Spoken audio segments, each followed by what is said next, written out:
Tower of God. A trial tournament for advanced players, live stream.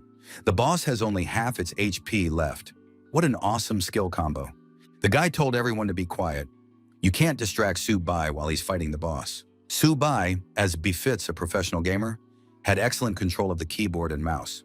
The fan said his health had dropped to 10%. The protagonist fought the boss effectively, continuously striking him with his sword. The boss laughed and asked, "Does the intruder really think he can defeat me?" The hero declared that if the gods stood in his way, he would destroy them. Today, he would definitely destroy the villain. The hero activated his unique skill and delivered a devastating sword strike. The game was so captivating that everyone watched the battle with bated breath. As a result of his aggressive play, the player Su-bai successfully cleared the 999th floor of the Tower of God. The spectators cheered. Had someone finally cleared this floor of the Tower of God? Who had managed to defeat the final boss? Su-bai was truly too cool. Su-bai believed he had become #1 in the Tower of God. Only he had managed to clear so many floors. Suddenly, the player was attacked, began bleeding profusely, and lost his balance. Su-bai began to shake, his face turning pale. The fans were frightened. What had happened to this guy? Someone shouted that they needed to call the doctors immediately. Su-bai wasn't feeling well. The player stopped showing signs of life. His head slumped onto his chest. The spectators screamed that Su-bai had suddenly died. Could the #1 in this tower really have fallen? Su-bai's consciousness was sinking into an abyss. A voice asked, "Did the intruder really think he could defeat him?" Su-bai was surprised. Who was speaking? The young man wondered. Had he really died? In the conference hall, those present listened to the lecturer's speech. The woman said that since the Tower of God had descended to Earth 10 years ago, it had completely transformed the structure of the Blue Abyss, leading humanity from the age of technology to the age of superpowers. The woman added that since then, people had found themselves in a world filled with vicious monsters, demons, and a multitude of coexisting races. This situation was dangerous, but at the same time, it opened up endless resources and opportunities. Each protected floor of the Tower of God possesses limitless resources. To date, humanity has cleared 99 floors. Thanks to the resources obtained from the Tower of God, human civilization is developing at a breakneck pace. Although 10 years have passed since the beginning of the technological era, quality of life and technology have improved significantly. The woman asked the students if they were ready to enter the Tower of God. Some students shouted that they really wanted to. Su-bai, who was in the auditorium, wondered, where was he? One of the students said that he would obtain an SSS-level translation crystal and become a combat class user. Su-bai thought, could it be that he didn't die? Another student said he was very excited. Finally, they would set foot in the realm of the Tower of God. This country is called Yang Nation. The requirements for entering the Tower of God are very strict. You must be at least 18 years old, and participants must undergo special training at the school. These students had gone through 10 years of diligent training to get into the school. The boy asked, "Isn't this the game called Tower of God that I used to play? Combat and life classes, as well as work transfer crystals? Could it be that I've been transported to a parallel world where the Tower of God exists? And in this world, only 99 floors have been cleared?" Su-bai said that if he was the one who had cleared the 999th floor, then he would amaze everyone here. That would be the highlight of his life. The master told everyone to be quiet. Silence was required. The disciples must prepare themselves and receive their teleportation crystals. They must shatter the crystal to complete the teleportation. The teacher wished them good luck and safe travels. The students began to shatter the crystals and teleport. Su-bai said he was already on his way. The Tower of God must be waiting for him. This time he would definitely reach the very top and clear every floor. The system welcomed the young man to the Tower of God. Personal information is protected. Data processing is in progress. The system reported that the player was already registered. The young man thought, could he really log into the tower using his previous account? Wouldn't that make him invincible? The system reported a mismatch with the account information. Login error. Data is being erased. The young man was furious. Could the data from his previous account really be erased just like that? The system reported that the data wipe was successful. The account had been reset. The young man was welcomed to the Tower of God. Su-bai said this place looked familiar to him. It was the newcomer's city. Here, new arrivals stocked up on gear and supplies before entering the tower. Su-bai received a message stating that he had been awarded a reward for clearing the 999th floor of the Tower of God. The greatest artifact, the clock of all things. Subai wondered what kind of clock this was and why it was called the greatest artifact. In the Tower of God, all items and equipment are ranked by quality. The clock of all things is the greatest artifact. This clock can fully upgrade any item, albeit for a small fee. Subai thought the description was vague, but he was a newbie. What could he even upgrade? The guy decided to take a walk around town to start with. He caught the familiar scent of beer and spotted a tavern for beginners. Would the lady from the tavern remember him? As always, the tavern was full of patrons. The landlady noted that with a 10% stat boost, members of the Yang Nation would have a huge advantage over other countries.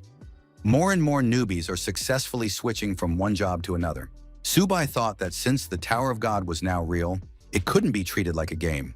You couldn't die here because the same thing would happen in reality. The clock of all things detected equipment that could be upgraded, a short sword and armor. Subai realized that even white-level junk could be upgraded here. The guy realized he could upgrade his gear to the legendary level. However, he didn't have enough coins.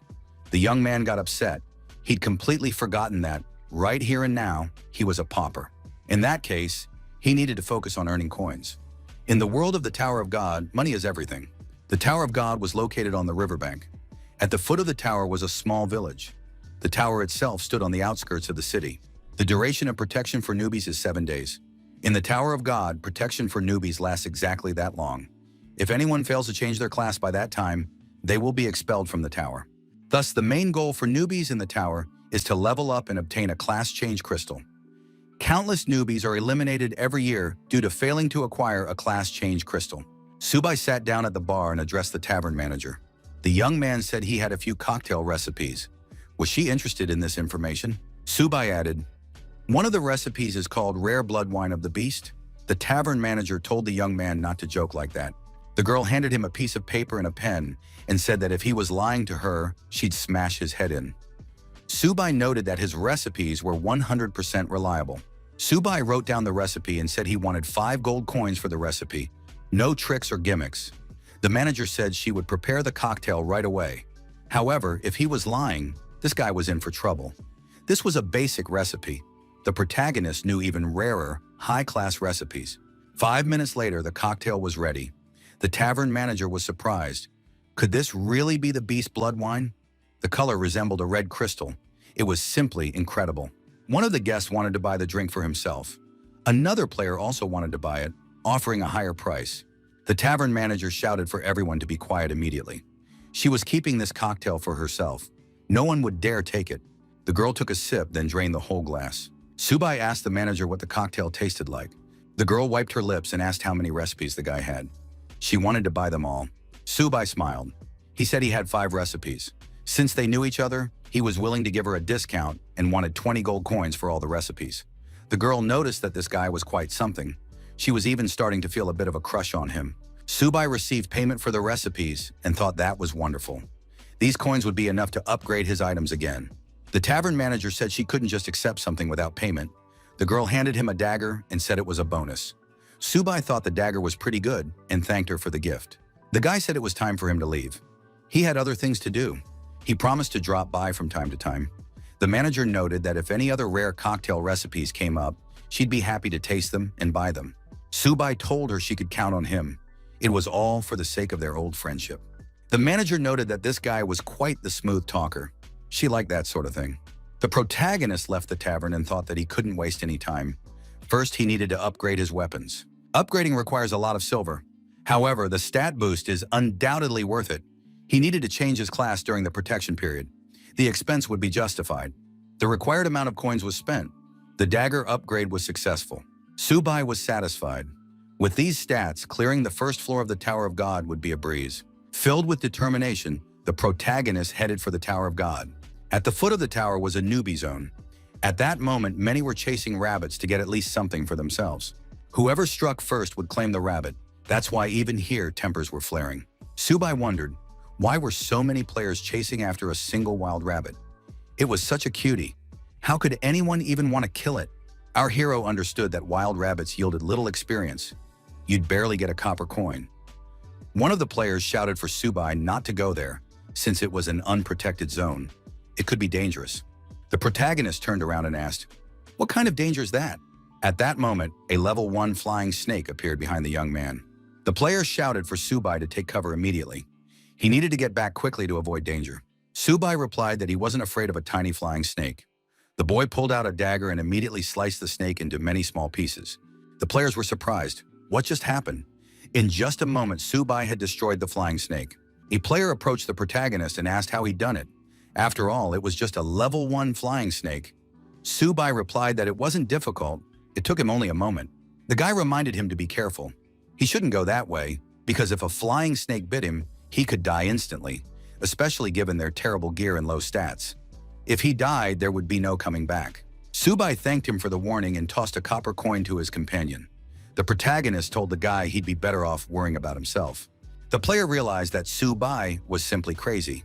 He had helped him and received a cold reception in return. With that kind of behavior, this rebellious Subai could die within 5 minutes. Our hero looked around. As he had expected, there were fewer players outside the safe zone.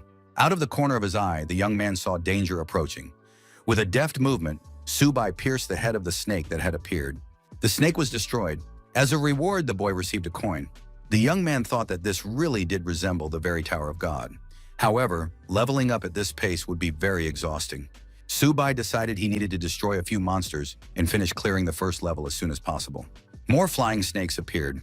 The protagonist didn't mind, because the more there were, the more fun it would be. Subai said that destroying monsters this way was much faster.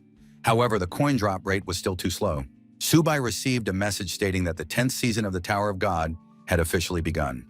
The guy decided he needed to level up as soon as possible. Since our hero had the clock of all things, he couldn't let anyone else be the first to defeat monsters and claim the rewards. All the players were wondering who would be the first to defeat a monster. One player said that in the eastern region, the first kill would definitely go to one of the 3 great families, since they were lucky enough to be wealthy. Another player said he had seen the eldest daughter of the Lin family wearing a legendary outfit. They definitely have a lot of money, since such an outfit surely costs tens of thousands. A full set of gear would cost tens of millions. On top of that, they have high-ranking player bodyguards in their service. The player in glasses noted that this didn't concern them. They needed to continue hunting rabbits. Meanwhile, Subai continued to destroy flying snakes, earning coins. The system announced that the player had reached level 2. As a reward, he received a black iron chest and 2 points for a free stat boost. Subai thought that it had finally happened. Not only did he receive points to boost his stats, but he also got a black iron chest as a reward. The protagonist thought that was really cool. The young man noticed that a ranking system had appeared. He hadn't expected so many people to have already reached level 2. Some had even nearly reached level 3. Subai decided that he had fallen behind because he had been studying the clock of all things right before entering the game. The protagonist decided to check what he had received from the black iron chest.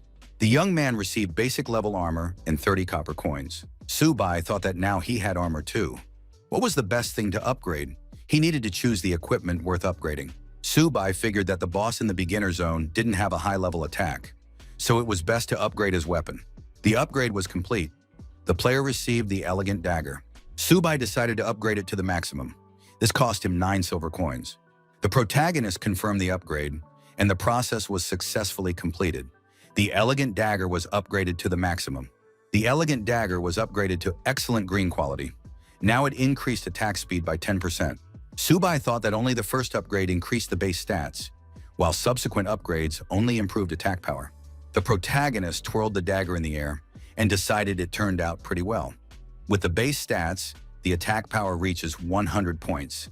Even considering that the dagger is only of the wonderful tier, its stats are comparable to those of a typical rare weapon. This mysterious watch is truly a legendary item. The young man decided that with this tool, it was time for him to enter the first floor of the Tower of God. Now the boss of the beginner zone can prepare for his demise. The boss of the beginner zone respawns only 10 times on the first day. Whoever defeats him will earn the right to enter the first floor of the Tower of God. Given the team's total attack power, only a limited number of participants can enter the tower on the first day. The participant who lands the first kill will most likely be among them. Subai looked around and surmised that he had reached the very spot. However, the young man heard the sounds of battle and grew frightened. Could someone have managed to get past him? He quickly ran toward the sounds. He wanted to be the first to defeat the monster. A group of players had attacked the armed monsters. They had to hurry because the number of goblins was constantly growing. Subai, peeking out from behind a rock, wondered, what kind of wealth is this? Could they have bought all of this? All their gear was, at the very least, of a remarkable level. Subai appraised the rare-grade full set of armor worn by Yu-chan of the Ling family. The young man thought that his graceful dagger had suddenly become useless. Yu-chan ordered the second group to regroup. The third group was to move forward. The support group was to distribute the potions. The commander of the third group ordered the squad to attack the goblins. A companion told the girl that at this rate, they would soon reach the first floor of the tower. Yu-chan noted that they shouldn't underestimate the Li and Bo families. There were many paths, and these families might not be behind them at all. Yu-chan heard a suspicious sound and asked who was hiding there. Subai stepped out from behind a rock and greeted them. Lin Yu-chan's comrade asked which team this level 2 player belonged to. The protagonist replied that he was participating on his own and wasn't part of any team. He was just passing through so they could ignore him. Yu-chan thought that her team's gear was top-notch, and yet it had taken them a full half hour to make their way through the forest. Was this guy really claiming to be acting alone? But that was impossible. Subai wished everyone good luck and decided to move on. Yu-chan's comrade said things were looking bad. This guy had decided to use them to lure low-level monsters while he planned to steal the boss. Yu-chan ordered the third squad to stop using potions and to team up with the fourth squad for the attack. They had to stop him by any means necessary. The girl decided she wouldn't let anyone steal the first boss kill right under her nose. The protagonist realized that now he would have to deal with 2 squads of armed men. Subai asked, what does he have to do with this? After all, they're fighting their own monsters. The deputy squad leader, Lin, noted that this stranger was only a level 2, a novice. How dare he even stand up to them? The deputy commander ordered the squad to get rid of this man. They couldn't let Miss Yu-chan miss her chance for a first kill. Subai thought that in that case, he was ready to play along with them. Arrows flew toward the protagonist. The young man braced himself to parry the attack. The first arrow was deflected with his upgraded dagger. Yu-chan, crossbow in hand, was surprised. Could this guy really have blocked her attack? The warriors rushed to a dangerous distance, swung their blades, and prepared to attack. Subai was confident, but were these guys sure they could defeat him? The protagonist lunged forward and, with a swift movement, delivered a slashing blow to his opponents. The warriors didn't even have time to realize they'd been wounded and were already bleeding out. The deputy commander shouted that this couldn't be happening. How could a second-level novice completely crush their warriors in the blink of an eye? The squad commander ordered everyone to retreat. Subai acknowledged that these guys were stronger than ordinary novices. However, if they wanted to destroy him, they still had a long way to go. Subai continued to fight his opponents, landing critical hits and depleting their health. The commander's assistant ordered a retreat. They couldn't afford to lose their warriors so pointlessly, and yet their opponent was armed with nothing more than a dagger. The commander's aide said in fear that this guy shouldn't be so arrogant. Did he know who he dared to anger? Subai replied that he didn't care in the least who they were. However, if they stood in his way, they wouldn't be leaving here so easily. The commander's assistant was furious. Lin Yu-chan told Zhang Fei to shut up immediately. Yu-chan held out her hand and proposed a deal. The protagonist took an interest in the offer and asked for details. Lin Yu-chan thought that this man had come here alone. Judging by his fighting style, he was definitely no ordinary person. Yu-chan said that until the guy fought, he wouldn't understand. She wanted to hear his price. Zhang Fei was puzzled, since this was just a solo player. Why was the lady acting this way? Yu-chan told the assistant to be quiet again. If they delayed the conquest of the God's Tower, would Zhang Fei take responsibility?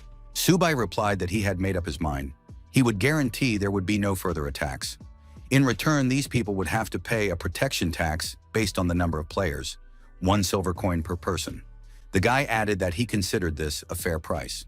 Zhang Fei was indignant again. Was this guy living in a fantasy world? Subai declared that this was the price for their lives. Didn't they agree? Lin Yu-chan said she agreed and tossed the young man 3 gold coins. The rest was a token of friendship. The girl asked the young man to add her as a friend. Subai immediately replied that it would cost 1 gold coin. Yu-chan agreed and tossed the young man another gold coin. Zhang Fei continued to protest, but quietly now. Zhang Fei told his opponent that he was exploiting them. Yu-chan suggested they team up to hunt the boss of the newbie zone. Subai assumed that the first boss in this zone was extremely important to this girl and agreed. However, he had one condition. Subai declared that he would be the leader of this group. Zhang Fei said again that this guy was still living in a fantasy world. After all, they were all elite members trained by the Ling family. Did this guy really think he was worthy of leading them? Subai added that if they wanted to defeat the boss, they had to follow his instructions. If anyone disagreed, they would have nothing in common to discuss. He couldn't allow anyone to slow them down. Zhangfi told his commander that this guy was a stranger about whom they knew absolutely nothing. He couldn't be trusted. Lin Yu-chan noted that she agreed to move together, but as for leadership, that was out of the question. Subai turned around and replied that in that case, they should forget the whole thing. Maybe they'd meet again in the future. Lin Yu-chan asked if Subai was sure he didn't want to reconsider the terms. She could give him 100 gold pieces. The protagonist remarked that the reward for the first destruction was worth more than 100 gold pieces, so there was no point in wasting his time. Zhang Fei remarked that this guy thinks he's better than them. His goal is to break the world record for the first kill. Lin Yu-chan thought he was just a solo player. Even she couldn't guarantee success, let alone this guy. Subai, left alone, thought that now that he was rich, it was time to upgrade his gear. The young man decided to upgrade his basic armor. All that remained was to choose the upgrade method. The protagonist chose the fast method, which meant he had to spend more coins. The guy was satisfied. His HP exceeded 300. Now he was ready to fight the boss and brimming with confidence. As always, the tavern was full of regulars. They noted that this year's newbies were particularly active. Most likely, the first boss kill in the newbie zone would happen soon. The tavern manager asked whether the Yan Nation would succeed in the first clear of the God's Tower's beginner zone this year. One of the patrons noted that last year, their guild held the record for the first clear all the way up to the 9th floor. However, on the top floor, they were overtaken by a powerful newcomer from the Bacon Nation. He had an SSS rank profession. If there's even one SS rank talent this year, they'll be in luck. Subai, running past low-level monsters, decided he needed to hurry. This time, he was the one who had to make the first clear. Subai heard a loud noise ahead and was startled. Could someone have overtaken him? Subai sensed a strange scent. It was the scent of energy concealment powder. Energy concealment powder hides the user's scent only from ordinary monsters. It doesn't work if the monster's level far exceeds the user's. Subai realized this was a low-level version of energy concealment powder. Lately, there had been a lot of rich people around, since this powder cost millions. On their way to the boss, a group of players was fighting the monsters blocking their path. Subai joined the fight. Fortunately for our hero, these players hadn't reached the boss yet. Otherwise, he would have had to wait a whole hour for him to respawn. One of the players asked Brother Wang if they should stop the newly arrived player. Wang replied that it wasn't worth it. He was just a lone player. This was Wang Zixi, the legitimate son of the Wang family, one of the 3 great families of the eastern region. Li Weijun, the legitimate daughter of the Li family, one of the 3 great families of the eastern region, said that this guy was a fool who didn't know his place. How dare he hunt for something that didn't belong to him? The players were surprised. Was this guy really going to attack the boss? Subai, leaving the fighters behind, approached the boss and threw a dagger at him. The boss was struck in the chest by the dagger, growled menacingly, and rose from his seat. It was the Goblin King. Subai said that the boss could attack. A player asked Wang Zixi what they should do. Should they follow this guy and steal the boss? Zixi replied that this guy wasn't a threat since he was solo. The boss would crush him in a second. Li Yuezhan added that he was just trash who didn't value his own life. The boss swung his club, but Subai managed to dodge to the side. The protagonist noted that he had come back specifically to deal with this monster. The Goblin King roared loudly as he hadn't expected his opponent to dodge his blow. Subai told the Goblin King to prepare for his demise. His screams wouldn't change a thing. Our hero landed a critical hit that reduced the boss's HP, after which the young man dodged and leaped aside. The Goblin King began to bleed out. Subai ran back to a safe distance. The boss attacked again. Subai dodged to the side once more. Our hero remarked that this monster moves too slowly and predictably. The player landed another critical hit. The protagonist knew the Goblin King's weak spots: the chest, lower back, and eyes. Li Yuezhan was surprised. Could this guy really have dodged several of the boss's attacks? Wang Zixi remarked that it was simply impossible. Yuezhan asked Zixi what was wrong here. Where did this newbie get such kiting skills? On top of that, all his hits were critical. Li Yuezhan thought that kiting was a technique even pros struggled to master. Yuezhan asked Zixi what they should do. Maybe they should take him out right now? Wang Zixi replied that they shouldn't rush. No matter how strong he was, he wouldn't take down the boss in a second. They needed to wait a little. They would be like mantises stealing a cicada until a sparrow swooped in from behind. When this guy fell, they would strike. Subai landed another critical hit on the boss. The guy said that finishing him off would be as easy as chopping vegetables. The monster continued to growl and act extremely aggressively. The protagonist remained completely calm. Subai said that the boss's screams wouldn't save him. Another critical hit was landed. The monster raised its arms and roared even louder. Subai was surprised. Had the boss decided to call for backup? The group of players suddenly found themselves surrounded. Goblins were approaching from all sides. Wang Zixi wondered how this had even happened. A player stated that they had almost cleared the entire area, and suddenly this happened. Zixi was baffled by what was going on here. Li Yuejian explained everything. It was the boss who had summoned a squad of goblin guards. Wang Zixi ordered his squad to switch to an offensive strategy and break out of the encirclement. The players decided to maintain formation and follow Commander Wang Zixi's orders to the letter. Li Yuejin, bow in hand, said that these endless waves of goblin guards were the work of that scoundrel. Wang Zixi ordered everyone to focus and clear a path for him at all costs. The commander's assistant told Wang Zixi to hang in there. They would get him to the boss no matter what. The assistant told the leader that they would succeed. They just needed to hold on a little longer. Wang Zixi saw the boss's HP rapidly decreasing, but he believed he still had time. Subai looked at his rival and thought that this guy had planned to intervene at the last moment. He's very naive. Subai saw a mid-tier scroll in Wang Zixi's hands and thought he was very rich. However, he wouldn't be able to steal the kill from him anyway. Zixi threw the scroll forward and told the guy to disappear right there along with everyone else. The mid-rank magic spell Fire Explosion technique was activated. A powerful explosion occurred. Everything at the epicenter of the explosion vanished in a cloud of smoke. The players decided that their leader had succeeded. Li Yuezhan remarked that Zixi had been simply magnificent. Wang Zixi thought something was off. Why wasn't there a system notification? The notification appeared. The Goblin King in the eastern newbie village had been defeated by the player Subai. We can continue in the same vein. Li Yuezhan said that couldn't be true. When the smoke cleared, Wang Zixi noticed that this newbie was standing on the body of the defeated Goblin King. Zixi couldn't help but ask how this guy had taken down the boss all by himself. Subai replied that they were a bunch of real fools. Didn't they know that critical hit stack? He'd been hitting weak spots, building up damage, and finished off the last 5% with a single blow. Our hero could have actually finished off the boss when it was still at 20%. However, he waited until Wang Zixi used up his scroll and only then delivered the final blow. Subai admitted that Zixi had thrown thousands of gold coins down the drain. It hurts just to think about it. Our hero simply wanted to teach these arrogant nobles a lesson. They were wrong to think that money gave them the right to trample on others. Now this party can wait for the boss to respawn. A system notification also appeared in the tavern. The Goblin King in the eastern newbie village had been defeated by the player Subai. The players were surprised. Could there really be a Su family in the east? A tavern patron was surprised. For the first time, the first kill hadn't gone to any of the top 3 families. Since this guy had claimed the first kill, he was definitely no ordinary player. Could he be a hidden heir of a powerful clan? The girl checked the information and was surprised. Could it really be Subai? But how could he have bypassed the top families? The young man suggested that it was just a namesake. Li Yuchan and Zhang Fei also said that was impossible. Yuchan ordered her soldiers to move immediately to the assembly point. Li Yuezhan asked Wang Zixi what they should do now. Zixi replied that they should rest, regroup, and storm the next boss again in an hour. Lin Yuchan emerged from the portal with her men and asked, "Is Zixi really going to take down the second boss without her permission?" The first player in the Eastern Zone to defeat the Goblin King earns the right to the Tower of God trial and 11 silver chests. The system announced that Subai had entered the top 100 players on the entire server. As a result, he receives another silver chest.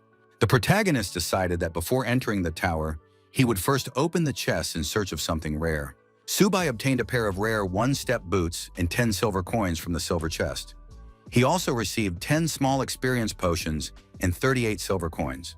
In one of the chests, the protagonist found rare quality boots and a few potions. Subai examined the boots and concluded that they were pretty good. They increased speed, even though the level was still low. They also featured Gore-Tex technology.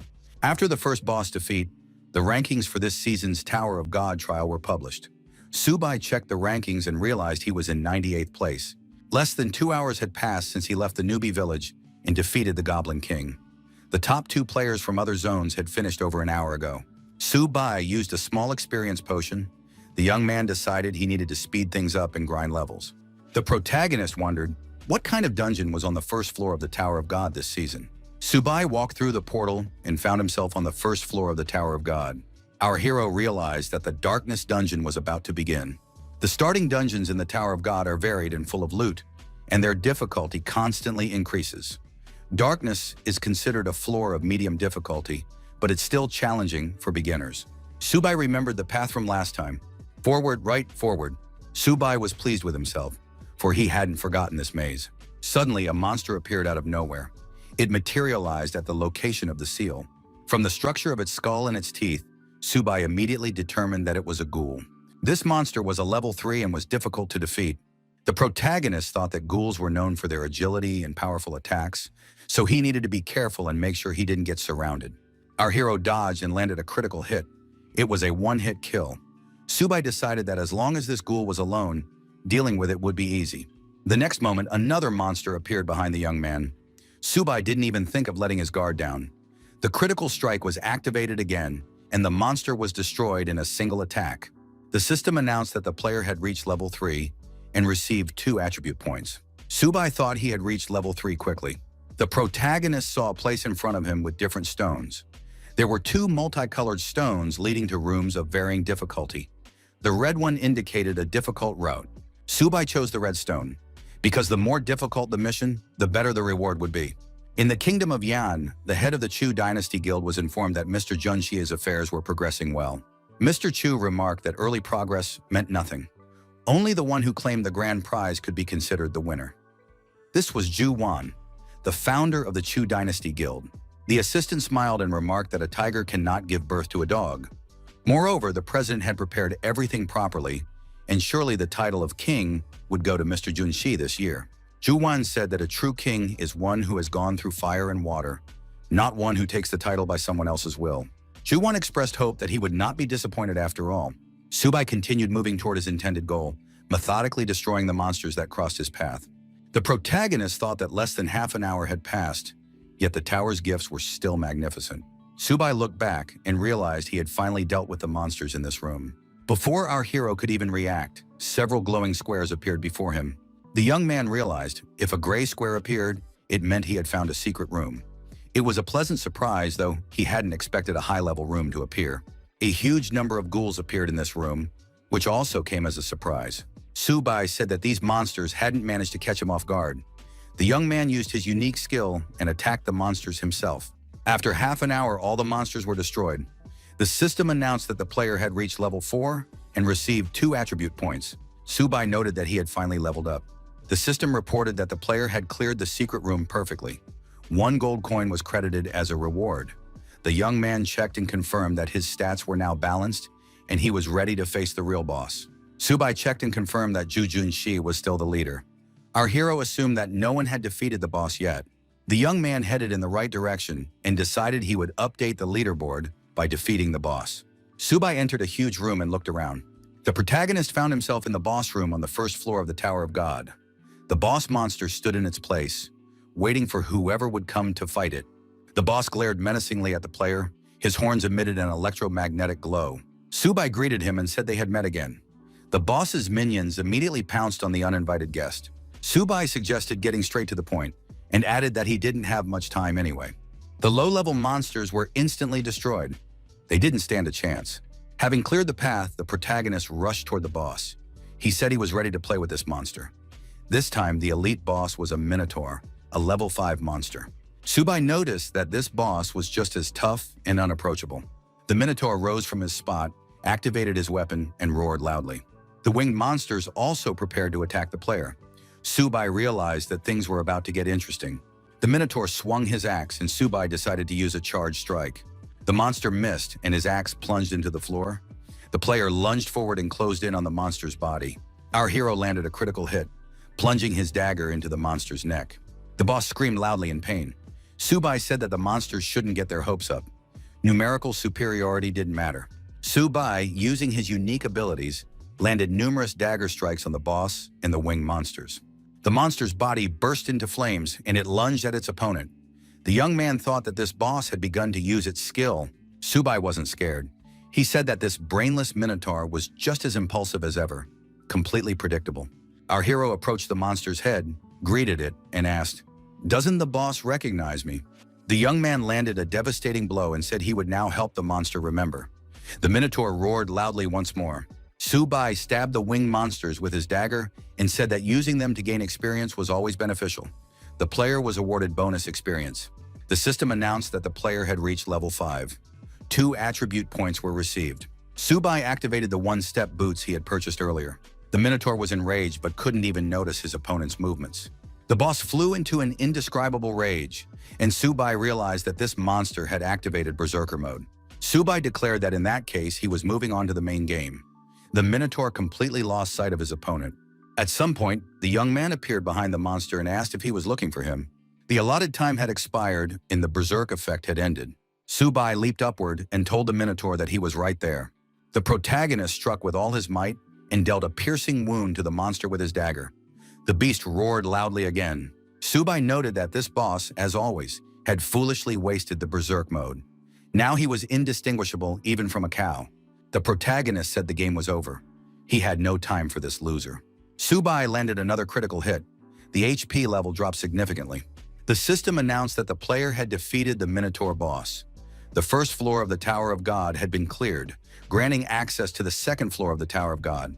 Subai thought that the whole thing hadn't taken that long. Of course, it used to be faster, but now resources and experience were more important. A powerful explosion rang out. The player said he hadn't expected anything less from his father's perfect weapon. Its power was simply incredible. In the player's hands was the 10,000 Calamities Destruction Cannon. The player decided it was time to start the bombardment. However, the system announced that Subai had achieved the first destruction and officially cleared the first floor of the Tower of God. Victory was awarded to the Kingdom of Yan. The young man said that was impossible. How could he have cleared the first floor in less than an hour? He must have been cheating.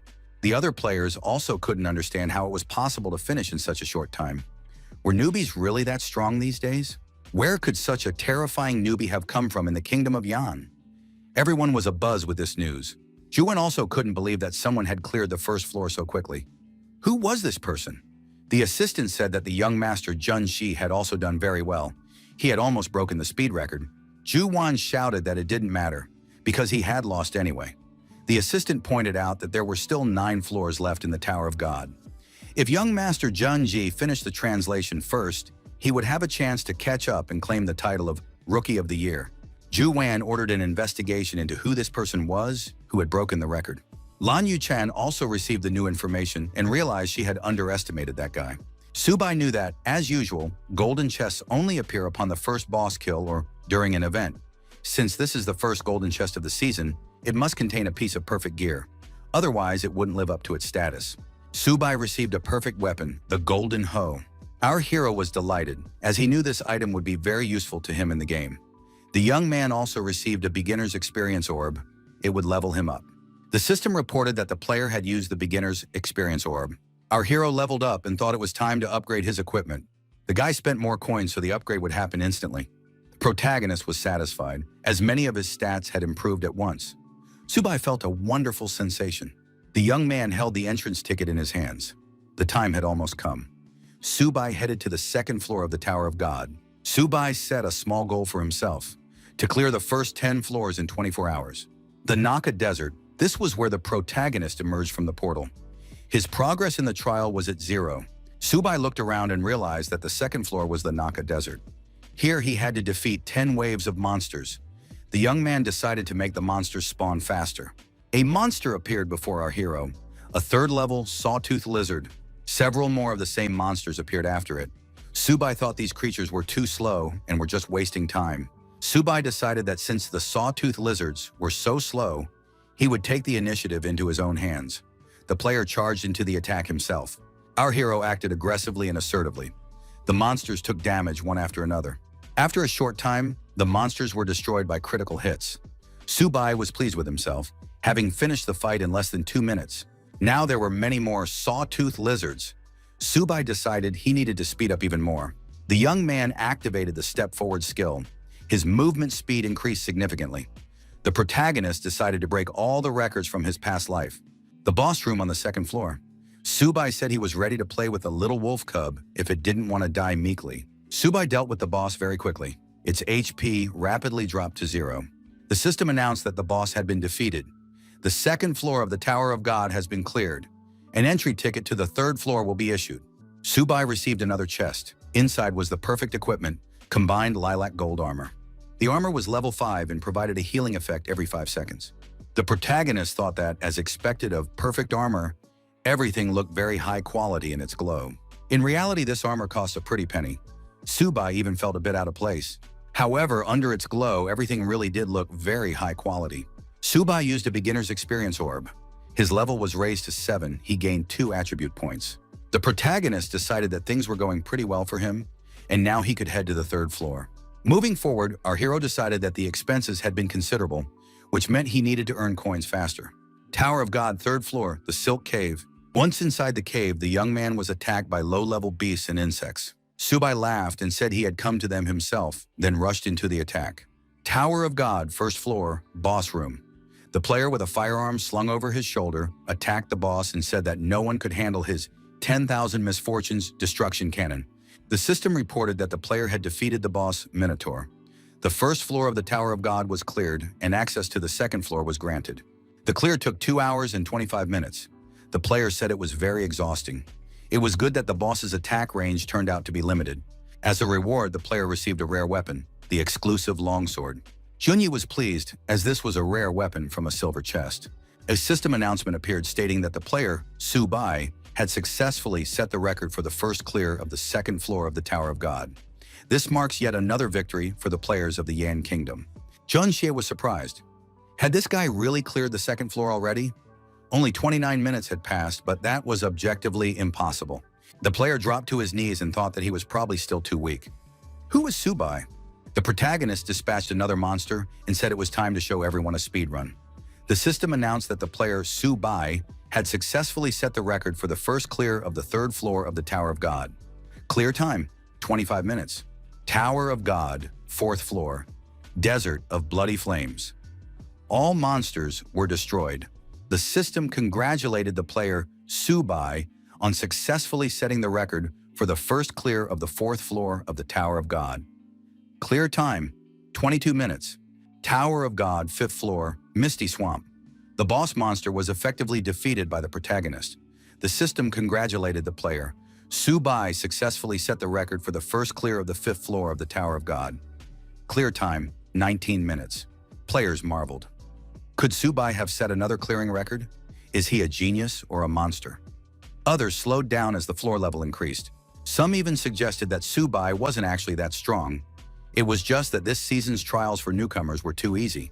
They said that the son of Guildmaster Chu had even brought along the 10,000 Calamities destruction cannon. However, Subai, though very fast, still didn't use any epic weapons. The young people gathered in the strategy group's meeting room. Pei Lingxi said that he had become interested in this guy. Shi Nantian said he found it interesting too. Besides, this guy had no parents and no past. His background was a blank slate. His combat grades at school weren't very high. Lin Shake wondered if this guy had already found something incredible inside the tower. Nantian pointed out that even for them, the strategic group, the drop rate for epic weapons was very low, only 10 copies for the entire Yan Kingdom. Lin Shui noted that Nantian was getting too worked up, but he was one of the top 5 assassins in the Yan Kingdom. Why would he be interested in a boy's weapon? Nantian declared that many still didn't have a complete set of perfect weapons. The commander slammed his fist on the table and ordered the two of them to calm down immediately. Su Kang, captain of the strategic group, said they would try to buy his epic weapon if he couldn't upgrade the translation crystal to S rank. Su Kang added that if he really did obtain such a weapon, they would invite him to the strategic group's trial. Nantian noted that caution was necessary. Rookies must start in the rookie team. If they perform well, they'll be sent to the 3rd tier team. The captain asked if Nantian knew what the rookie teams had been like over the past 2 years. If Subai could win the title of Rookie King, what was wrong with promoting him? Captain Su Kang stated that he had already made his decision. Linja told Nantian to take better care of himself. If he still couldn't achieve his 2nd transformation within a month, he might end up getting demoted to the 2nd tier team. Subai decided to check his tactical and technical stats. The young man was satisfied. Each level up grants 8 random stats. However, upgrading his weapon constantly drains his energy. The protagonist figured that each upgrade would now cost about 13 gold coins. With the funds he currently had, he couldn't buy much. Clearing the 10th floor would yield 500 gold coins. If he earned the title of Rookie King, another 200 coins would be added. The young man was terrified. Where on earth would he get that much money? The protagonist was depressed. Subi suddenly remembered something. He carefully reread some of the messages he'd received from Lin Yu-chan. The young man decided it was time to get into business. Subai offered the girl crystals at a price below market value. Yu-chan replied that she was ready to take everything he had. The protagonist gave the girl 6 days to raise the funds. The young man thought that the rich really do have power. The deal was closed, and the young man headed to the 6th floor. God's Tower, 6th floor, Wild Oasis. Subai thought that the difficulty of farming in the Wild Oasis increased exponentially. The guy acquired the Flying Dragon crossbow. This item had 2 effects: barrage and a 50% increase in speed. Subai decided he'd stocked up on this ranged weapon just in time. Too bad there weren't enough arrows. Time was also running short. He had to conserve every shot. The protagonist found himself surrounded and thought that these monsters had come to him on their own. Subai took aim with his crossbow and thought that these monsters were the perfect test subjects for the new weapon. The guy fired a few shots. The arrows hit their mark precisely, and the monsters were neutralized. Subai activated rapid-fire mode, and every arrow hit its mark. All the beasts were destroyed. The young man said that was pretty good damage. The protagonist set the crossbow aside and began pulling the arrows out of the monsters' bodies, since he only had enough for a few volleys. The young man thought that, if his memory served him correctly, the boss should be moving north along this river. Our hero heard the sound of water and thought he had found what he was looking for. Subai stepped out into the clearing and saw armed monsters on the lake in front of the waterfall. They were 9th level amphibious monsters. They possessed the skill, Harpoon Shot. Subai fired several shots at once to farm as much as possible. The amphibians were destroyed with the first shot. Subai obtained a B-rank class change crystal. The protagonist scanned the crystal and asked Yu-chan how much she was willing to pay for it. Lin Yu-chan noticed that this guy worked very efficiently. She said she was willing to pay 10 million in cash. In-game currency, that's a maximum of 100 gold coins. The deal was confirmed. Subai continued hunting with his crossbow in hand. The guy thought today's farming session was going very well. A loud roar came from behind the trees. The sound seemed familiar to the protagonist. Subai said it was the roar of a boss monster. The monster turned out to be the elite boss, Oasis Demonfish, a level 10 creature. Subai noted that this monster looked epic and grotesque, just as a true boss should. The player declared he was ready to take on this monster and readied his crossbow to fire. Before the Oasis Demonfish could swing its trident, the protagonist fired 3 shots at its chest. The young man didn't stop there. He leaped high out of the water and continued to shoot the boss's body with his crossbow. The monster gathered its strength and hurled the trident at its opponent. Subai dodged effectively, and the trident flew past. Our hero said that this boss was just the same as before. No upgrades at all. Now he would be destroyed once and for all. The boss was defeated and fell into the water. The system announced that the Oasis Demonfish had been defeated, and the 6th floor had been cleared. The player would be issued a pass to the 7th floor. The young man thought he'd spent longer than usual dealing with this monster. Still, it was a record for the 6th floor. The player received the title Amphibian Hunter. As a reward, the protagonist received 5 silver chests. The items in the chests weren't of the highest quality, but they were better than nothing. Subai spent 10 silver coins on an upgrade and received a pair of gauntlets of excellent quality. The stats were suitable, so the guy decided to equip the bracers himself. Subai said that the 7th floor was waiting for him and stepped through the portal toward new achievements. Subai decided he would clear the first 10 floors in 20 hours. The title of King of Newcomers would undoubtedly be his. The protagonist received a message that player Lin Mengxuan had obtained the S-Class Berserker. The players in the tavern continued to discuss the leaders. Could they be giving this to the Lin family? They're definitely relatives of the invincible Sword of Li. He's the one who farms at level 10 and ranks among the world's top 10. Lin Mengxuan is the main contender for the title of King of Newcomers. One of the players pointed out that Subai was already on the 7th floor, while Lin Mengxuan hadn't even finished the 3rd yet. The girl said that the invincible Sword Li must have backed up his relative.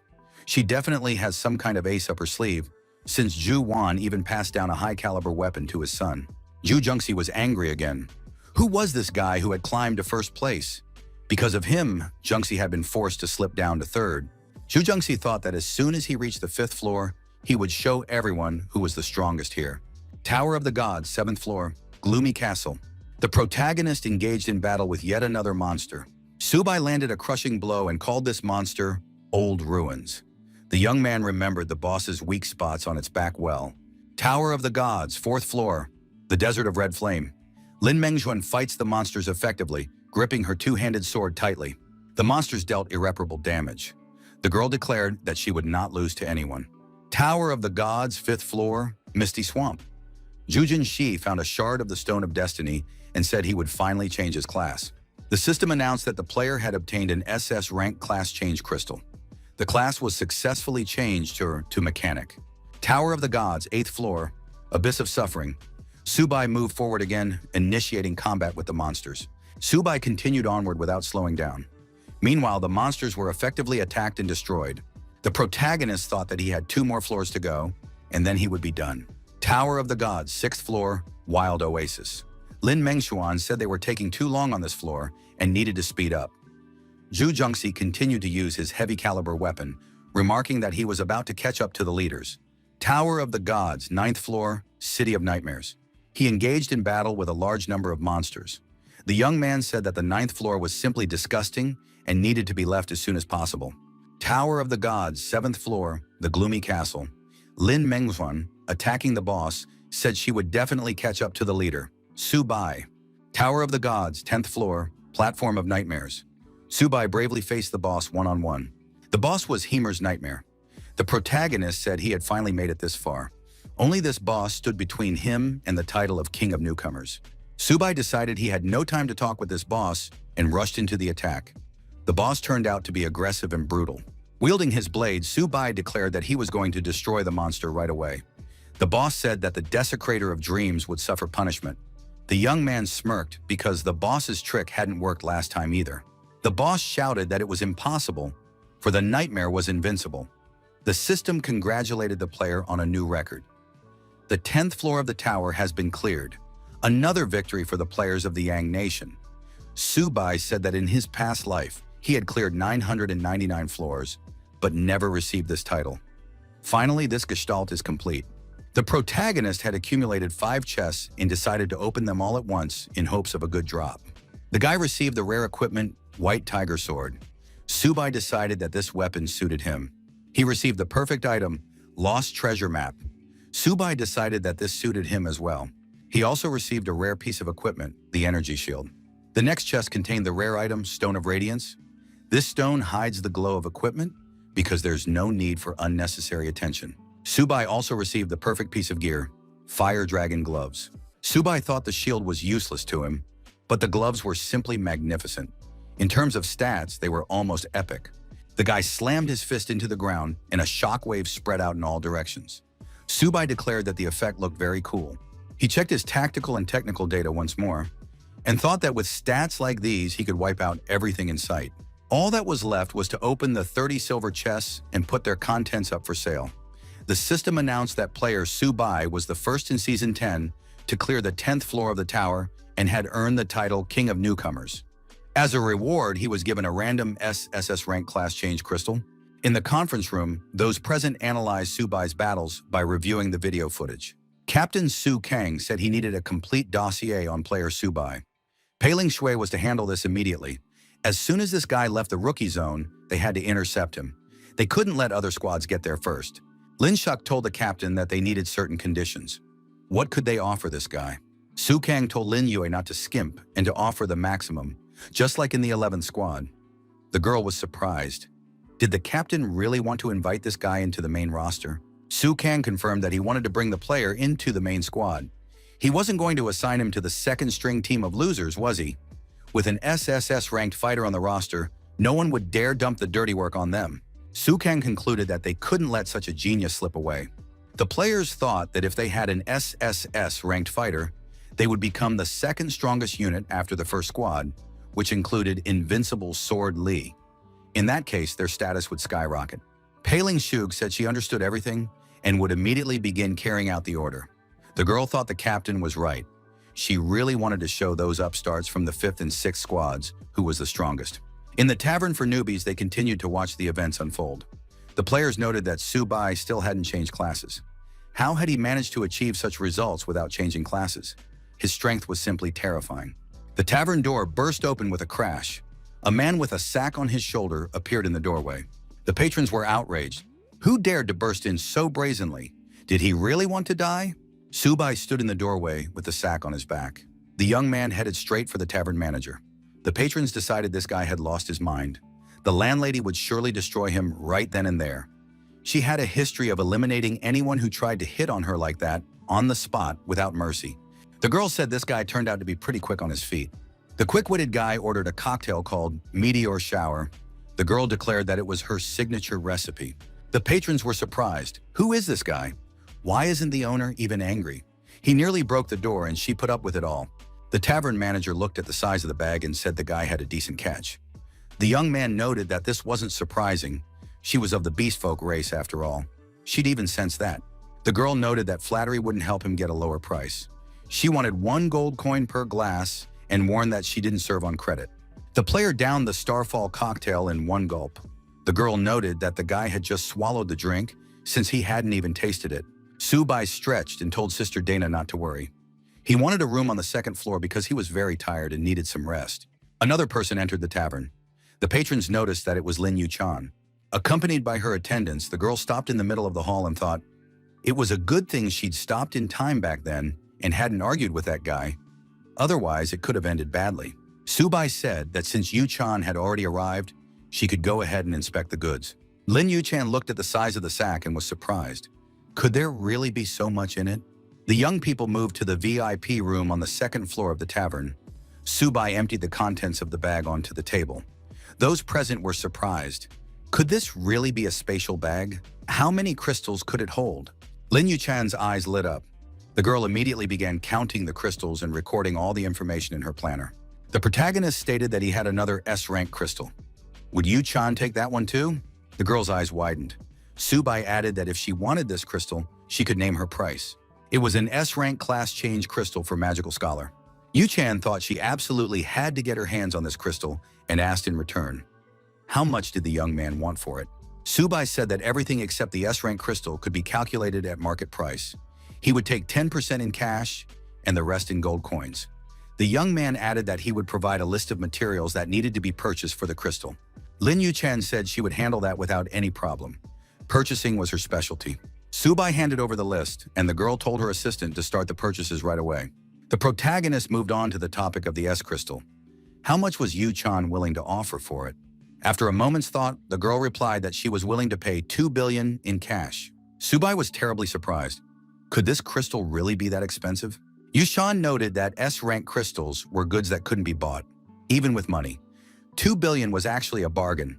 In addition to 200,000 gold coins for the exchange, she promised to gift a mansion in Lingfeng City inside the tower. The assistants were surprised because in this city, real estate isn't sold to ordinary people even for money. This is the first city after passing through the tower. Subai thought that this house was worth no less than 2 billion. The girl adopted a wait-and-see attitude. The protagonist said he agreed and wouldn't haggle this time. He was ready to accept payment in a week.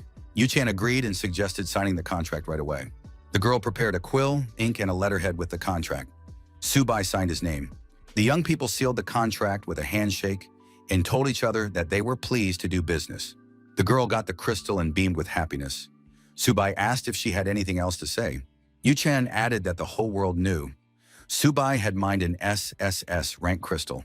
If he wanted to join the Ling Corporation, they would always be happy to have him. The protagonist replied that he would decide on that later. At this stage, he had no plans to change classes. Lin Yu-chan asked why. Wasn't he afraid someone would try to take it away from him? Subai replied that there was no need to worry about that. He had his own plans. The young man waved his hand and said he was tired and wanted to rest. The guests had never seen Miss Lin be so polite before. Could this guy really be Subai? Most likely it was someone else, since Subai had cleared 10 floors. He wouldn't be walking around in a newbie's outfit. The players did indeed recognize this guy as the one who had cleared 10 floors. It was strange that he was wearing such clothes. He was probably just hiding his identity to avoid publicity. Dana thought that because of this, Subai had brought her entire business to a standstill. She definitely needed to deal with him. The tavern manager opened the door to the room and saw a young man sleeping on the sofa, fully clothed. Dana entered the room and thought the guy had hidden here from prying eyes. The tavern manager nudged the young man with her foot and told him to wake up. Subi rubbed his eyes and asked how Dana had ended up there. The girl leaned in and said that because of this guy, her entire business had come to a standstill. Either he would solve this problem right now, or she would solve the problem with him. Subai pulled gold coins out of his pockets. The guy tossed the coins in front of the girl and asked if that would be enough to settle the matter. Dana took the coins and said that, of course, it would be enough. She would handle the problem herself. Subai warned Dana to avoid bloodshed. The girl replied that she wasn't some kind of maniac. The protagonist said he had a business proposal for the tavern owner. Dana asked, "Does this guy really want to offer another cocktail recipe? How many more recipes does he have up his sleeve?" Subai took a crystal out of his pocket and showed it to the girl. Dana declared that this guy was a real monster. How did he manage to extract an SSS rank crystal? The young man declared that he wanted to begin the trial of the gods. Dana was surprised. How did Subai even know about the trial of the gods? Our hero had gone through this trial more than 100 times in his past life, so he couldn't help but know. The young man replied that it didn't matter. The girl just had to say whether he was suitable. Dana stated that this very crystal served as the pass to the trial of the gods. The only reward was a crystal of a unique hidden class. Dana asked if Subai was sure he wanted to take the risk. If he agreed, this stone would vanish from his hands forever. He would have only one attempt. Subai said he wouldn't change his mind. The girl said that if the guy was eager to try, she wouldn't stand in his way. The protagonist remarked that he was resilient. He wasn't so easily destroyed. Dana clenched her fist and shattered the crystal into pieces. She said that in that case, they would begin. The trial of the gods was activated. A magic circle appeared beneath the girl's feet. Dana warned him that it wasn't too late to change his mind. Subai was surprised. Since when had the girl become so talkative? Dana pushed the boy and he fell inside the magic circle. At that very moment, the floor beneath the young man's feet vanished, and he fell into the abyss. As he fell, the young man shouted, "Not again!" Dana was surprised. What did "again" mean? Why did this guy seem so familiar to her?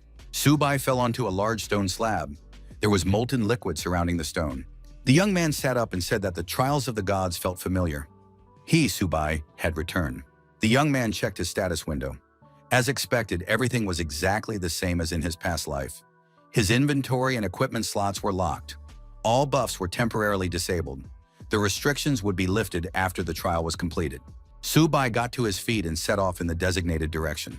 The young man thought that, judging by the underground river, these were all heroes who had supposedly passed the trials. It sounds contradictory, but that's exactly how it is.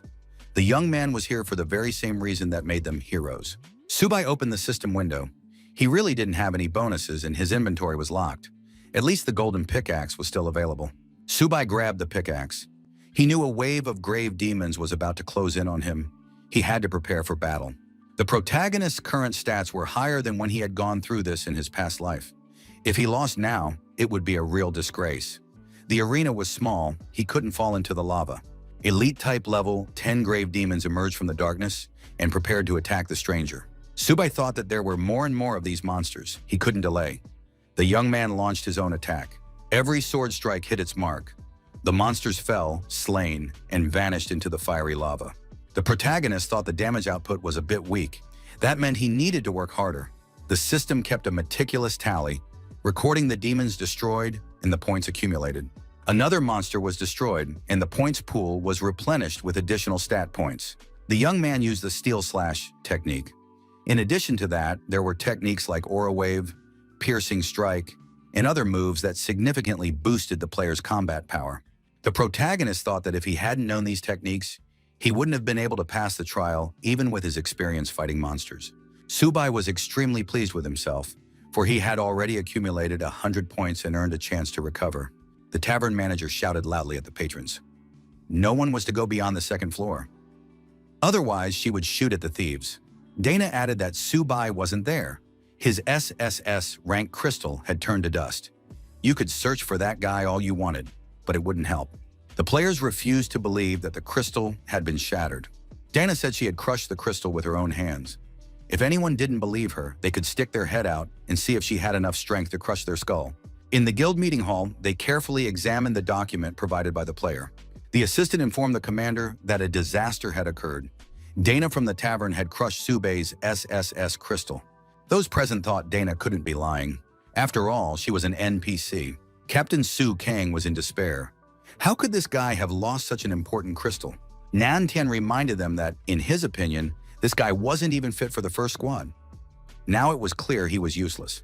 Pei Ling wondered what Nan Tian was even doing here. Nan Tian was surprised.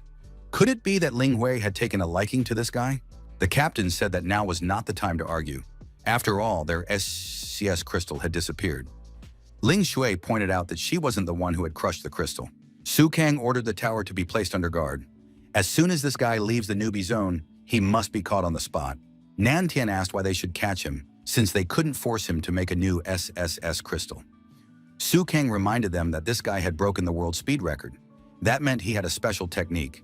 That meant a year from now, he'd be able to make a new SSS crystal. Pei Lingshu smiled and said that the captain was a true genius, smarter than everyone else put together. Nan Tian asked the captain what method to use on the young man. Brutal interrogation or intimidation? Su Kang was surprised. Could it be that Shi Nan Tian was some kind of thug? The captain said he would use gold. He would spend all the money in the world if necessary, but he would extract this technique from the boy. It was critically important for the future of the Yang country. The Trial of the Gods, Round 1. Su Bai fought monsters and offered them a taste of his blade. The system reported that the first round was complete.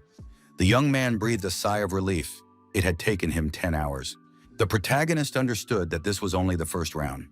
9 more lay ahead. He needed to slay 1 million monsters and reach the SSS rank. So far, only 11,000 monsters had been destroyed. There was still a lot of work ahead. The system announced the start of the second round. All stats had been restored. A wave of demons was attacking again.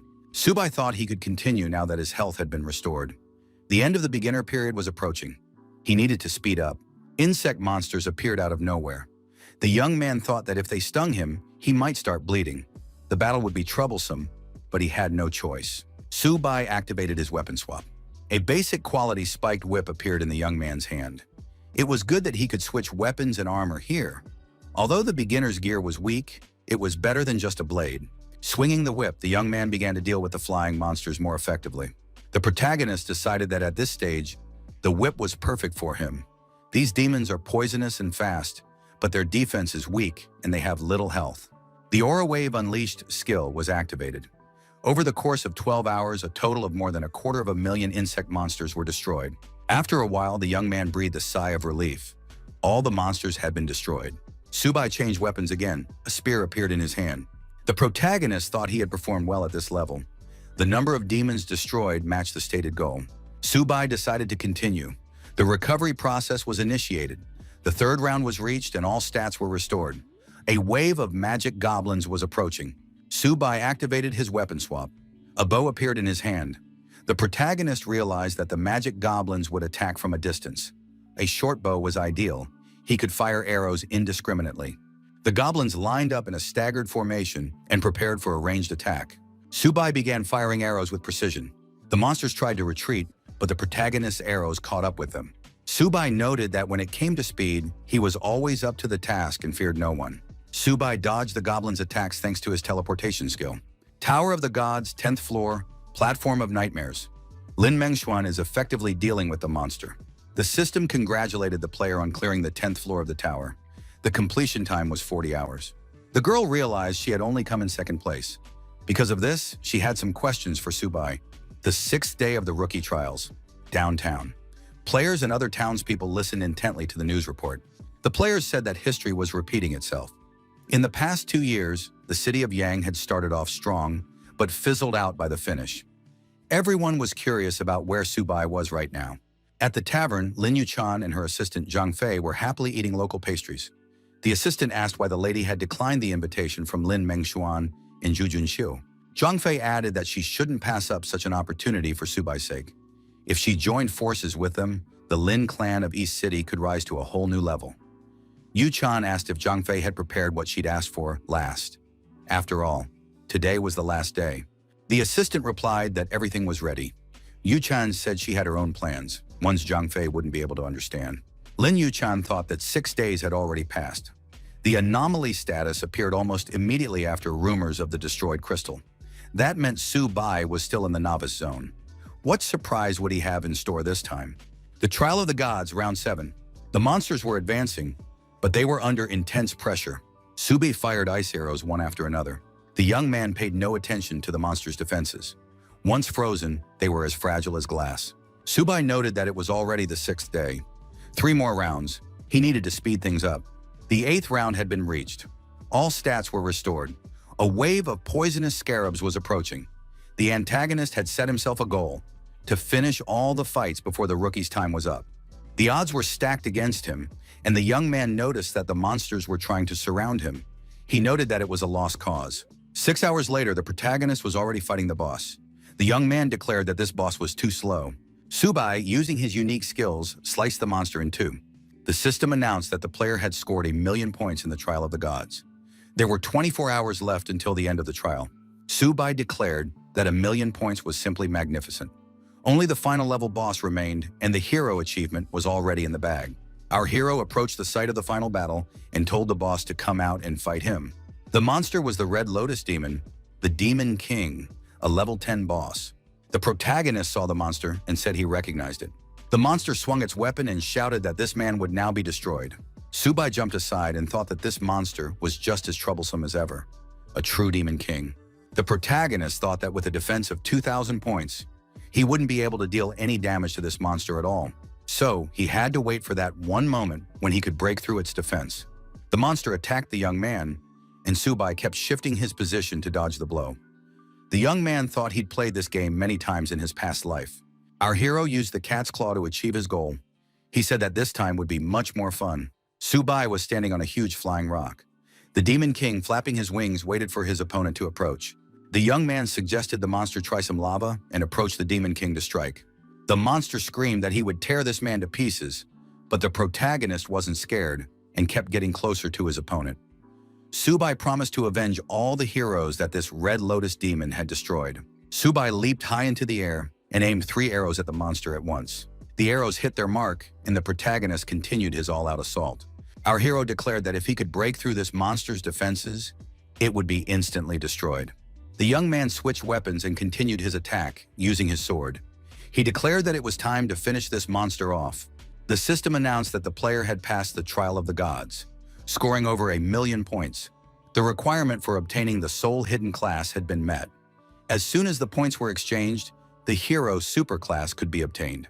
Subai said that this class was off the charts, higher than any Wes's rank.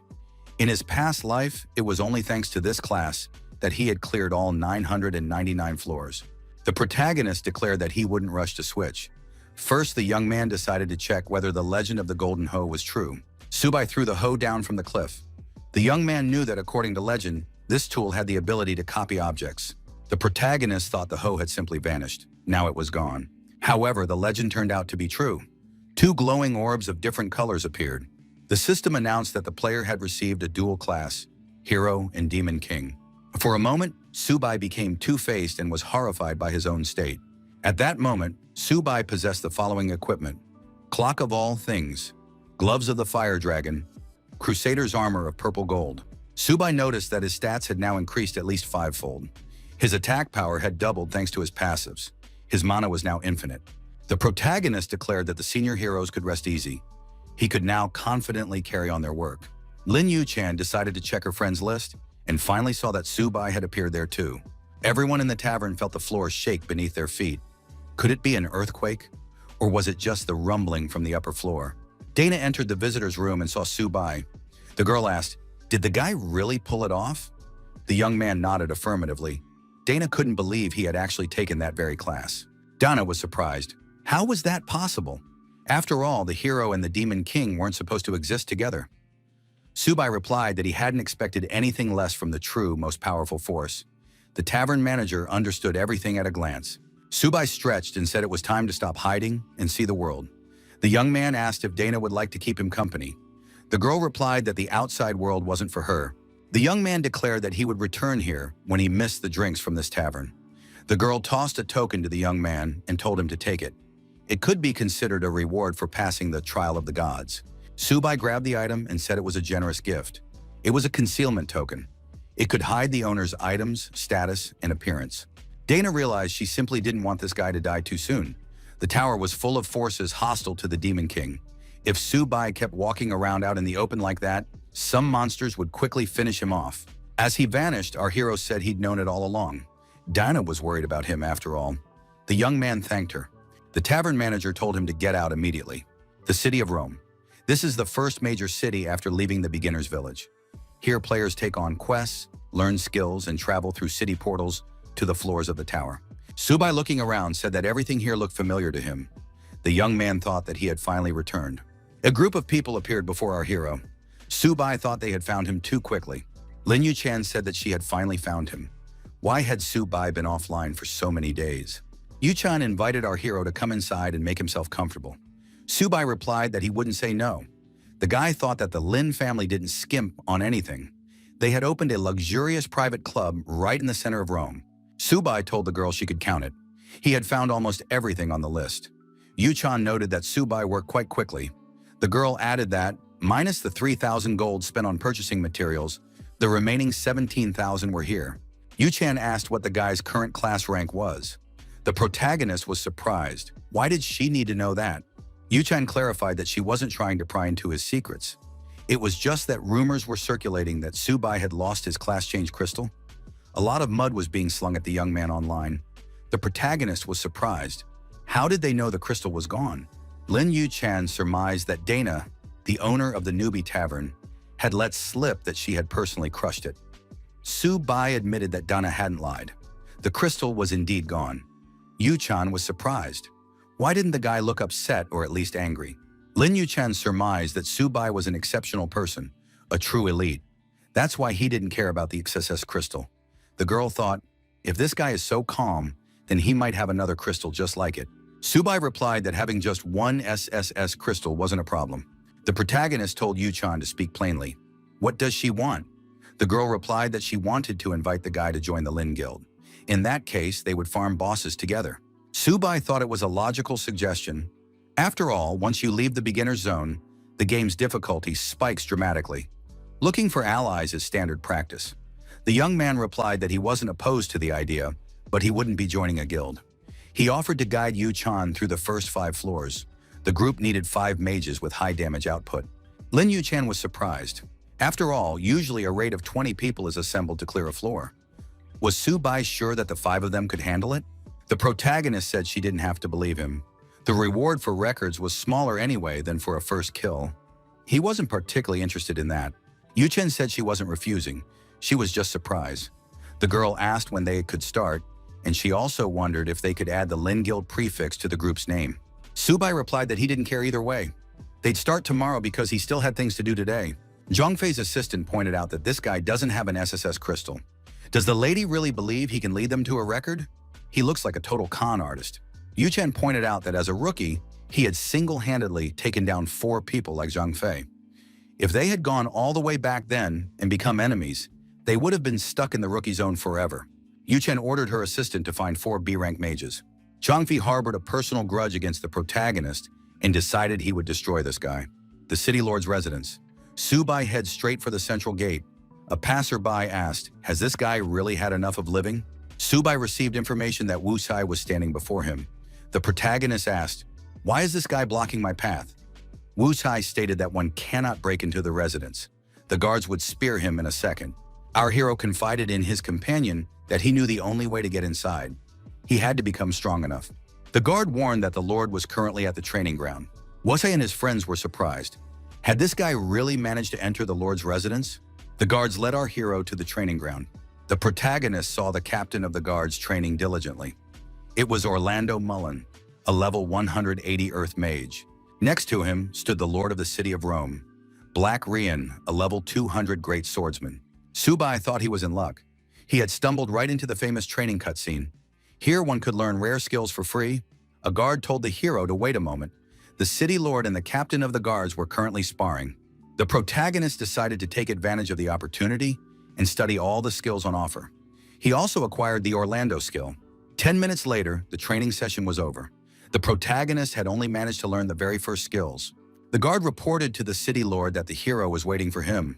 Black Rian asked the protagonist if he could take a look at his badge. Subai provided the necessary proof, and the city lord, along with the captain of the guards, knelt and greeted the hero. Black Rian hadn't thought that a hero would actually appear again after 100 years. Subai was surprised. What did the words "again after 100 years" mean? The protagonist recalled that in his past life, the Lord had said the same thing. Black Rian explained that according to legend, every 100 years an adventurer bearing the title hero appears in the tower. This hero will destroy the darkness and lead the city to dawn. Subai wondered, Why are legends always so vague? Subai suggested leaving the legends behind. The young man said he had come here to receive quests. Were there any available? Black Rian told the hero that his dog was lost. Could the young man find it? 10 gold coins would be offered as a reward. The hero was indignant. Did the Lord really think he was a beggar? The captain of the guards stated that if the hero wouldn't mind, he had a few tasks. Skill points or basic books would be given as a reward. Orlando Mullen felt that asking the hero to look for a dog was truly an insult. The mage Orlando Mullen suggested gathering 200 skull flowers. The reward would be 10 skill points. The mage also suggested gathering 1,000 skull souls. The reward would be 10 skill points. The protagonist thanked the captain for his respect.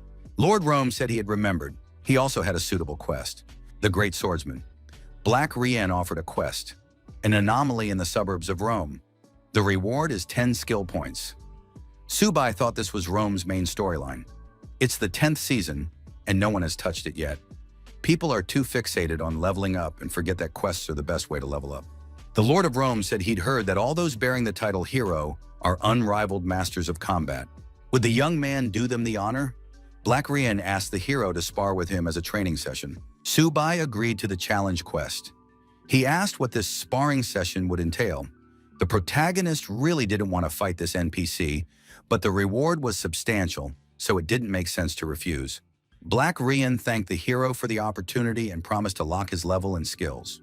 Subai told Lord not to adjust to his level. He could simply limit himself to level 30. Our hero suggested that the captain of the guards join as well. Orlando Mullen told the hero that at level 30, they had access to many basic techniques. Subai said that the conversation was tiring him. He didn't have much time, so he suggested they get started quickly. The captain of the guards and the city lord apologized for their insolence. The spectators noted that the last time the lord and the captain fought together, they defeated a level 200 elite boss. Subai decided to warm up first. The lord and the captain of the guards said they would first test the hero's strength. Black Ryan lunged forward and landed the first blow. Subai wasn't even phased. The lord's strike hit empty air. His opponent had suddenly vanished. The next moment, Subai appeared behind the lord and said that the timing wasn't bad. The protagonist struck. The captain of the guards activated the Stone Spike skill. It was a basic level earth magic spell. The spectators were surprised. What kind of technique did the hero have? How could he move so fast? His strength was simply monstrous. This was truly worthy of the title of hero. Black Rian said that in that case, the opponent would now get a taste of their true power. The Quagmire skill was activated. It was a basic level skill. Black Rian delivered a second strike. However, the hero seemed invulnerable. Subai dodged effectively, and Lord Shockwave flew past him. Black Ryan launched a series of lunges and jabs. However, the protagonist parried all the attacks effectively. The Lord shouted that he would achieve his goal no matter what and activated the third strike skill. The hero acted in an unconventional manner. Subai took the captain of the guards hostage and held a sword to his throat. Black Rian was taken aback. Lord said that the young man was moving incredibly fast. The captain lost in less than half a minute.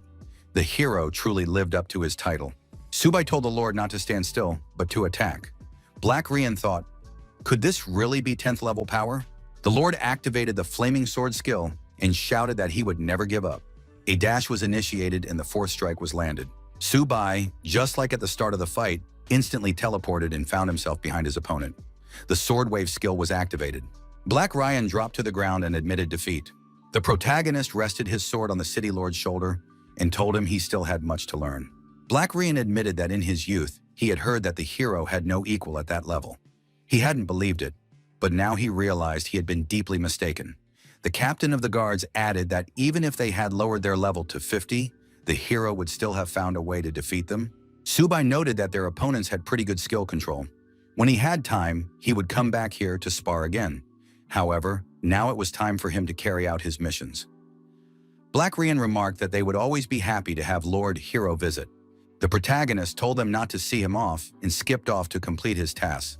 The Lord declared that this guy was truly the one who would lead them to the dawn. The captain of the guards asked what this dawn after darkness was. The city of Rome is huge, so players usually use teleports. Taxis and public transportation aren't in demand here. Subai decided to learn the skills first and then go on quests. That would be safer and faster. Uppercut throws the enemy into the air, and combined with series of stabs, you can perform an endless combo. The young man decided he'd take Stone Spike as well. Now he'd be able to spam attacks endlessly. Clearing out mobs would look spectacular. For equipment, he used the Clock of All That Is, Gloves of the Fire Dragon, and Crusader's Armor of Purple Gold. High stats are OP. His skills immediately leveled up by 10, plus the hero's passive instantly maxed out his mastery. The young man thought that with such a combo, nothing could scare him. The guards asked where the young man was headed. He replied that he was interested in the lands of the fallen. The guard warned that it would cost 80 copper coins. The return trip was double the fare. The protagonist thought that if he had bought a monthly pass earlier, it would have been much cheaper. Subai felt a wave of seasickness and thought that if there were a few more teleports, he would definitely throw up. The land of the fallen. Subai arrived at his destination. In real life, it was nothing like the game. Everything looked very real. The young man had a huge sword slung over his shoulder. It was the only thing left after he had sold everything else. It didn't feel that way in the game, but in reality, it was freezing cold. He should have been more prepared and dressed warmer. Suddenly, monsters appeared in the young man's path. They were skeleton warriors. They were level 21 and of the common type. Subai said it was time to test out his new skills. The young man used his unique skills and attacked the monsters. The monsters were destroyed and experience points were gained. The young man noted that magic attacks were no joke. The protagonist was extremely pleased. He liked this kind of farming. This wasn't like the levels for newbies. The monster hunt continued. The system announced that the player had reached level 11 and gained 20 skill points. Subai remembered that in his previous life, the hero class granted 10 points per level, and that was considered wildly overpowered. F classes only got 1 point each. Did dual classes really double the points as well? A new level granted 50 points to all stats. The protagonist thought that even the SSS class couldn't hold a candle to this. The newly arrived monsters were also attacked. The young man decided that if his class didn't limit his skill list, he should farm quests that granted skill points. A huge silhouette appeared behind the ordinary monsters. The protagonist was surprised. Who else could it be? It was a mini-boss, the Fire Skull monster, a level 48 creature. Subai didn't mind because the bigger and stronger the monsters, the more fun the farming. A new group of ordinary skeletons was destroyed in the same way. Fire Skull stepped forward and shouted loudly. The mini-boss was eager for battle. Subai thought, could it be that the boss himself had stirred? The young man had warned that his mana was infinite, so this mini-boss was in for a rough ride. However, the sacrifice ritual began. Subai decided this was bad. The more skeletons Skullfire devoured, the higher the damage would be. The young man thought, if this boss sacrifices all the skeletons, it won't be enough during the battle. He needed to come up with something. Subai used his newly acquired skills and effectively attacked the mini-boss. The protagonist warned his opponent that this was just a warm-up, so there was no need to provoke him too much. Our hero was glad that his skills didn't require a cooldown. Because of this, he could spam them without looking back. Skullfire took a crushing blow, and his skull actually burst into flames. Subai told his opponent that he should have leveled up earlier instead of slacking off. The system congratulated the player on reaching level 12. He was awarded 20 skill points. The guy saw 2 skull flowers in front of him. This was the basis for the next quest. The following items were also found: the Flaming Skull Sword and the Summon Undead skill book. The system congratulated him on learning the Summon Undead skill. This skill allows him to summon 3 levelless skeletons. Subai decided to test the skill right away and summon the skeletons. The young man reasoned that if these skeletons were levelless, it meant they were bound to him. With those stats, they were on par with a level 40 mob. Subai decided that while this wouldn't be much use in a duel, in large-scale battles, they'd be a pure meat shield army. Now these skeletons would work for their master. The protagonist gave the task of collecting the skull flower. The young man loved it when others did everything for him. Swamp of Doom! A new map had been unlocked. The young man saw the monsters and declared that he had found yet another batch of potential pets. Subi ordered the 3 skeletons to immediately attack the local monsters. The skeletons eagerly set about carrying out the task. A summoned unit, the Spiked Skeleton, appeared before the protagonist. Subai noted that this monster had decent armor. The system reported that the Summon Undead skill level had been raised to level 2. Subai was surprised. What on earth had his skeletons done there? The protagonist decided to check out what was going on. The young man saw a huge monster. He wondered how many small creatures had to be sacrificed on the altar to conjure such a beast. Subai attacked this monster as well, using his unique abilities, acquired through immense effort. The young man fought the creature created by a necromancer through a forbidden ritual. The young man activated his magic circle of skills and said he would put the monster out of its misery. The monster proved invulnerable. Subai said it was the first time he'd seen such a sturdy monster. However, persistence led to the desired result. The monster sustained its first serious wound and, bleeding profusely, let out a loud scream. Subai landed another series of powerful blows. The monster's health rapidly decreased. As a result of his aggressive actions, the monster was destroyed. Subai admitted that this monster was large, so it took longer than usual to deal with it. The second quest had no time limit, so the young man decided not to rush. Subai headed to the western part of Rome. Passers-by wondered who he was and why he had such a huge sack stuffed with all sorts of junk. Our hero traded the contents of the bag for cash. The protagonist was upset. After all, he'd been grinding mobs all night, and in the end, he only got a few dozen gold pieces. Farming for records is much more profitable. There were low-level blacksmiths all around, but the young man wanted to find a decent blacksmith of a higher level. Suddenly, our hero was stopped by some passers-by. One of them said that Subai had lost his SSS job change crystal and still had the nerve to show his face in public. Subai thought that in these clothes, only people from the Lin clan would recognize him. There were too many people around. He had to leave. The protagonist moved outside the city limits. However, a group of people relentlessly followed him. People were pointing at Subai and shouting loudly that he was the legendary super rookie. The protagonist insisted that he wasn't Subai, just a humble Mr. Su. One of the passers-by said that Subai and Mr. Su were two completely different things. Jin Pengtian, a level 49 player, said that Subai had lost the SSS crystal. Wasn't he going to explain himself to the public? Subai told these guys to get a grip. After all, if he lost his own stuff, why should he have to answer to anyone? The players declared that everything looted in Yang Country's newbie zone belongs to Yang Country. Subai replied to the approaching crowd that he was short on time. One of the players ordered the first squad to attack. The second squad moves in. The third squad monitors the health bar. Now this Subai won't be able to wriggle out of it. Subai decided that now was the perfect time to stretch his legs. The young man was surprised. Could these people really be gathering in such a force to destroy him? The protagonist counterattacked the attackers and quickly took them down. The player thought that this guy could take down level 30s with a single blow. You couldn't even see the cast animation. His skills had no cast time at all. Pure instant. The squad commander ordered the shield bearers to fall into formation. Subai continued to attack his opponents with his unique method. The shield bearers were defeated. Their shields shattered into pieces. Spectators watching from the sidelines realized that this was no longer a player. It was a real raid boss. No wonder he had broken every record in the newbie zone. The commander ordered them to act more aggressively. The ranged warriors must attack for real, giving it their all. Subai activated Stonewall and said that the opponents were acting like children. Who attacks like that? The squad commander said this was outright cheating. The only option was to simply run away. Subai rushed in pursuit, overtook the leader of the attackers, and stopped in front of him. Our hero placed his sword on the opponent's shoulder and told him to confess immediately. Who sent him? The opponent admitted that no one had sent him. He asked for forgiveness. He couldn't confess without betraying his entire family. On the other hand, this guy understood that if he told the truth, he would still meet his end. The villain pulled a dagger from behind his back, pointed it at his rival, and said that in that case, more than one person would die. Subai did what he had to do. The villain was destroyed. All it took was a single swing of the sword. Subai left the battlefield. The guy said that even if they didn't tell him, he would find out everything he needed to know anyway.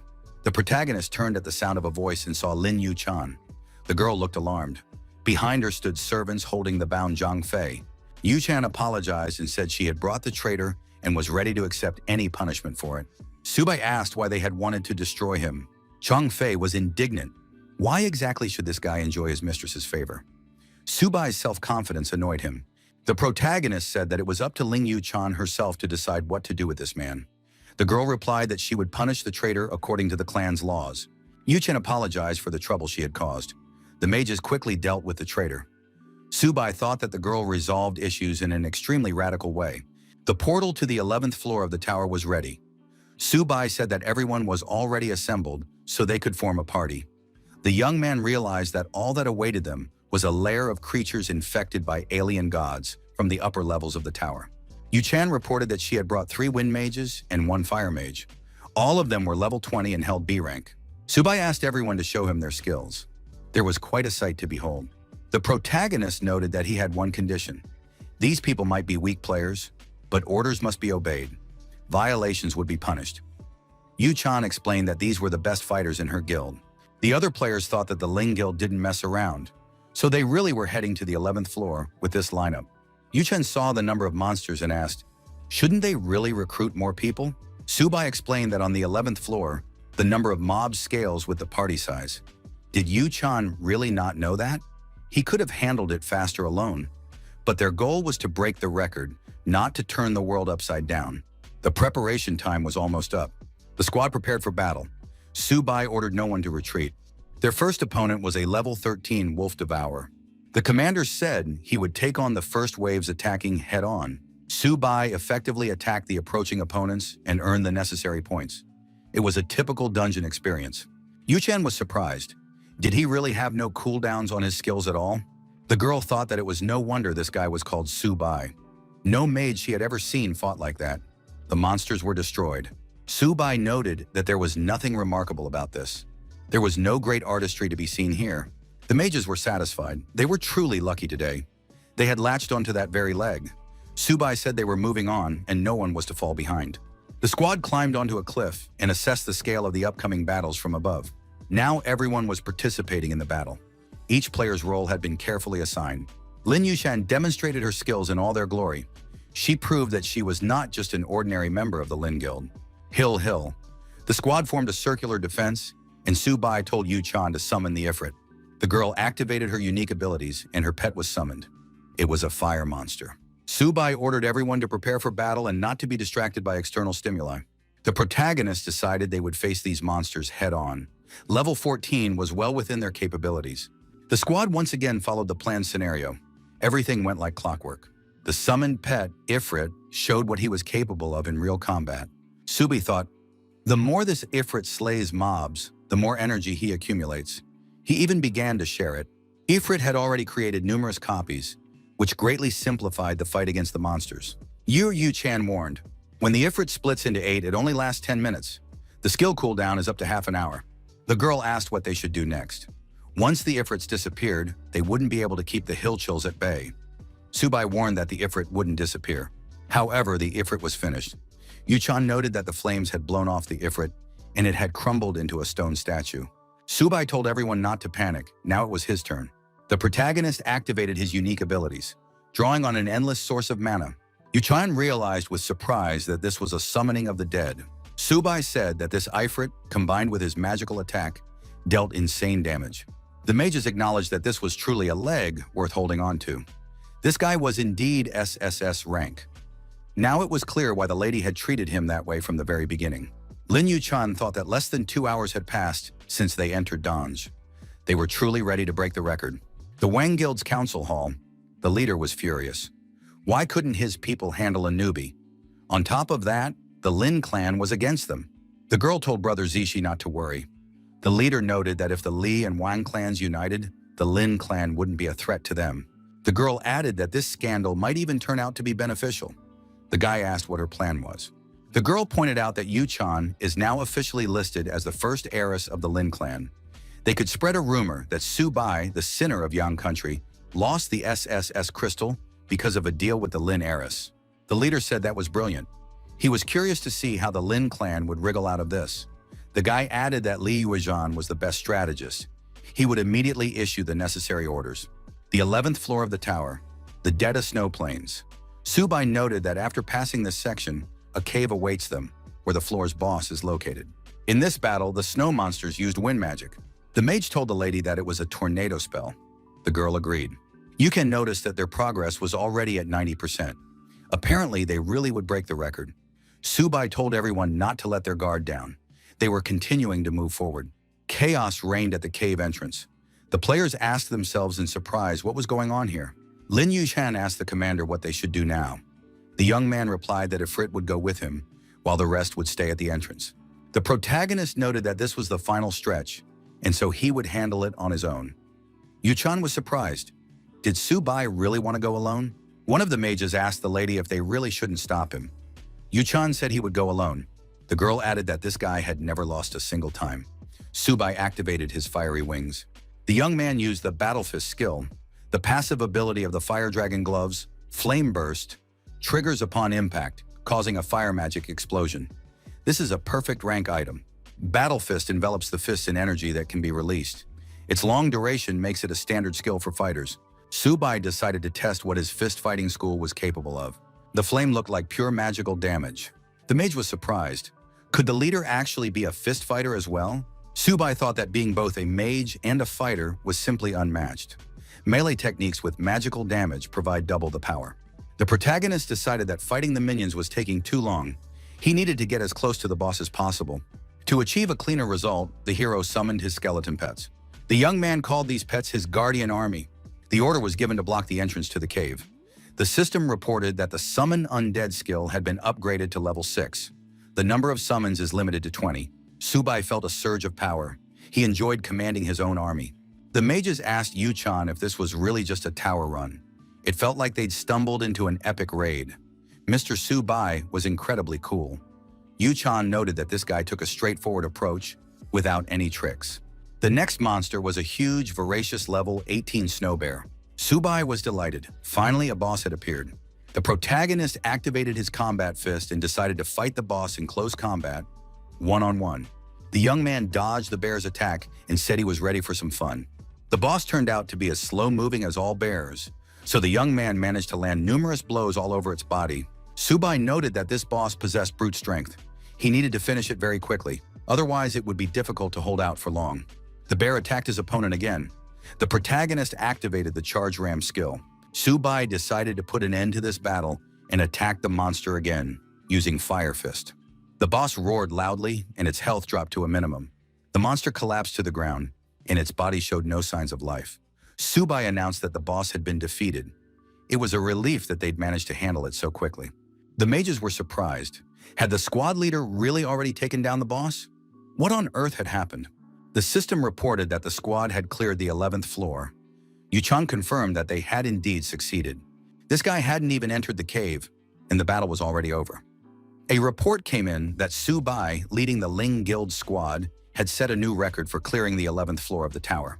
In the city of Rome, local citizens were discussing the news. How did Subai manage to pull this off since he has no class? Someone suggested that it was all thanks to Lin Yu-chan herself. Even though she's just an S-rank fire mage, how could she possibly compete with a Holy Knight's record? On the 11th floor, where the monsters are stronger, only Holy-like classes can defeat them with ease. Even Li Junxie couldn't clear the 11th floor in less than 20 hours. The Yang Country Military Headquarters. Captain Su Kang said he had sent a squad to find this man. He's already setting records, and they haven't even found his trail. What kind of job is this? Nantian reported that, according to intelligence, Subai had been spotted outside the city of Rome. Single-handedly, he wiped out a squad of players above level 30. Furthermore, Subai isn't listed in any rankings. But considering he sold an SSS crystal, even in the worst-case scenario, he must be of a significant level. Nantian added that a preliminary assessment of Subai's potential suggests he is at least SS level. The captain ordered immediate contact to be made with this man. Su Kang fell deep in thought. Who exactly is Subai? Even his class is unknown. Could he really possess a unique artifact? Although such a level of skill cannot be explained by a single item. An assistant rushed into the room and reported urgent news to the chief. Su Kang reviewed the information and said that couldn't be true. The report stated that player Subai, leading a squad from the Lin Guild, had set a new record for clearing the 12th floor of the tower. 3 hours and 2 minutes. The 12th floor of the tower. The Abyss of Shadows. The boss, Neri, a level 22 monster. Subai asked the squad if they could still hold their ground. Yu-chan replied that the leader's pace in clearing the floors was much faster than usual. Subai noted that if necessary, the squad could be replaced. The main thing was having mages. Lin Yu-chan stood up straight and said she was fine and could still hold her own. The mages confirmed her words. Subai headed for the 13th floor and told everyone to hurry up and follow him. Yu-chan thought that Subai was clearly a top-tier talent, even among SSS players. How else could one explain that he had taken down the bosses of the 11th and 12th floors in less than 10 minutes? The guild's meeting room. The leader said they were all doomed. This guy's a total monster. Now even elite squads are fighting over this SSS rookie. Wang Zizi noted that Li Yujian was very clever. All their previous plans had been her idea. Yujian didn't understand what Zizi was talking about. Zizi was indignant. What does that mean? What about their relationship? Li Yuejin declared that childhood engagements were nothing more than a joke. Wang Zizi told Yuejin not to forget. The idea to set a trap for this guy was hers. The girl claimed she didn't remember anything like that. Junji thought this girl was a real actress. Yujan headed for the exit and said that Zizi had turned out to be useless. The 13th floor of the tower, the plane of filth. The players continue moving forward. Yu-chan and her mages provide offensive support for the main force, namely their commander. The level 22 slashing rabbits were very energetic. Subai noticed that it was taking too long to defeat them, as there were now so many of them. The protagonist ordered each player to take on several burrows.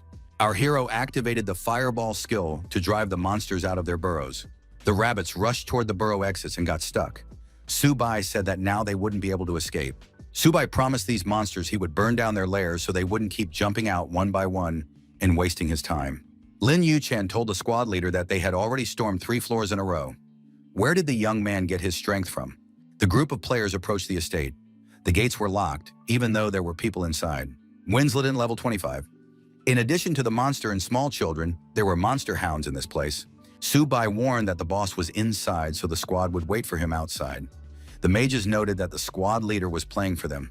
It was simply magnificent. Subi kicked the gate and told Winsleton to prepare for death. The monster was outraged. Did this guy really dare to enter his mansion? That meant he'd signed his own death warrant. Lin Yushan told the mages to stay back.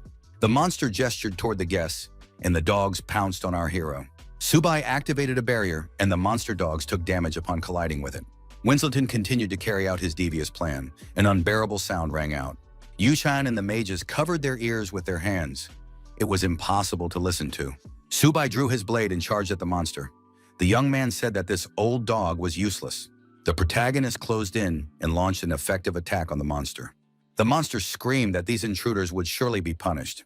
Yuchan and the mages continued to cover their ears. They were completely overwhelmed by this sonic attack. The protagonist, swinging his sword, destroyed the primitive monsters, repeating that the sound attack had no effect on him. The monster was outraged. Could it be that his sound attack wasn't getting through at all? Subai attacked and destroyed the monster. The young man said that with such a reserve of spirit, this monster was just a warm-up for him. Yuchan was surprised. Had they really defeated the monster so quickly this time as well? Subai said that now they could rest and recover for a few hours, and then continue on their way. Lin Yuchan was delighted to hear about the break. After all, they had been fighting non-stop for almost a day. That evening, by the fire, the mage said they were already exhausted. However, it was worth it. Leveling up had never felt so satisfying. Yuchan handed the young man some food and told him to eat up. He hadn't stopped for a second. Surely he had become the strongest of them all. Subai replied that he felt fine. Subai decided to test whether the clock of all things could level up skills. It turned out that it was possible. However, the leveling up time was about 30 days. To complete it instantly, one had to pay 10,000 gold coins. The system congratulated the player on successfully upgrading the skill. Rank B sliding ice spear obtained. The protagonist had to spend a lot of coins again for instant leveling. However, he understood that A-rank skills don't just fall from the sky. Subai decided to calm down a bit and get some real rest. Ever since he entered the newbie zone, he hadn't eaten a proper meal. The mages thought this guy was already SSS tier, yet he still worked like a man possessed. He was even willing to eat wax-tasting energy bars for weeks on end for the sake of his stats. Even though he was so strong, he still wouldn't leave the dungeons. The mages told the leader that they'd already rested and were ready to continue at any time. Yuchan was surprised. Had she missed some dramatic moment? Subai said that was great. If everyone was ready, they could set off. The protagonist ordered everyone on this floor to stay close to him and not fall behind. The 14th floor of the tower. The labyrinth of stone giants. The battle with the monsters was in full swing. The monster was a level 24 fire beetle. Next, the party had to fight the monster Vine Devourer. Yuchen asked the leader if they were sure they hadn't lost their way. Why was it so empty here anyway? The protagonist replied that he wasn't the kind of person who led the party in circles. Next, a level 29 double magic golem monster appeared. Subai said he hadn't seen these old guys in a long time. The young man decided to test how strong their bones still were. The magic golem was ready for a fierce battle. Subai leaped high into the air, swung his mace, and activated the charge ram skill. The young man said that he was facing a solid stone block. Subai struck and jumped aside to avoid a counterattack. One of the golems was wounded in the head. Subai used his teleportation skill to change locations. The protagonist declared that the monster wouldn't be able to block the damage. That wasn't why he'd trained for so long. Our hero swung and delivered a powerful blow to the wall, smashing a hole in it. A powerful stream of light poured through the newly formed hole, accompanied by a release of excess energy. Yu-chan noted that this counterattack had enormous potential. The protagonist continued to act decisively and effectively. He approached the other head of the magical golem. The young man struck the head with his mace and said he wanted to test a new skill. After the blow, Subai jumped aside and added that the golem could now shatter into pieces. The young man declared that was it. The demonstration and testing of the skill were complete. After another crushing blow, the left side of the magical golem shattered into pieces. The remaining head, despite the gaping hole, continued to radiate powerful negative energy. As a result of the active actions, the golem was finally shattered into tiny fragments. Subai landed on the ground and declared that this monster was finished. Yuan shouted for Subai to be careful. After all, those fragments could reassemble into the boss. The protagonist replied that that would never happen. All the large fragments were sealed off with ice magic. The mages thought they had never seen such a fighting style before. Their leader didn't let the boss recover. Right on the spot, he froze all the fragments in place. The system congratulated the players on clearing the 14th floor.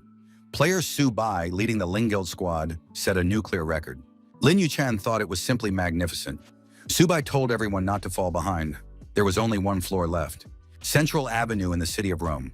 Player Su Bai still hadn't appeared on the class list.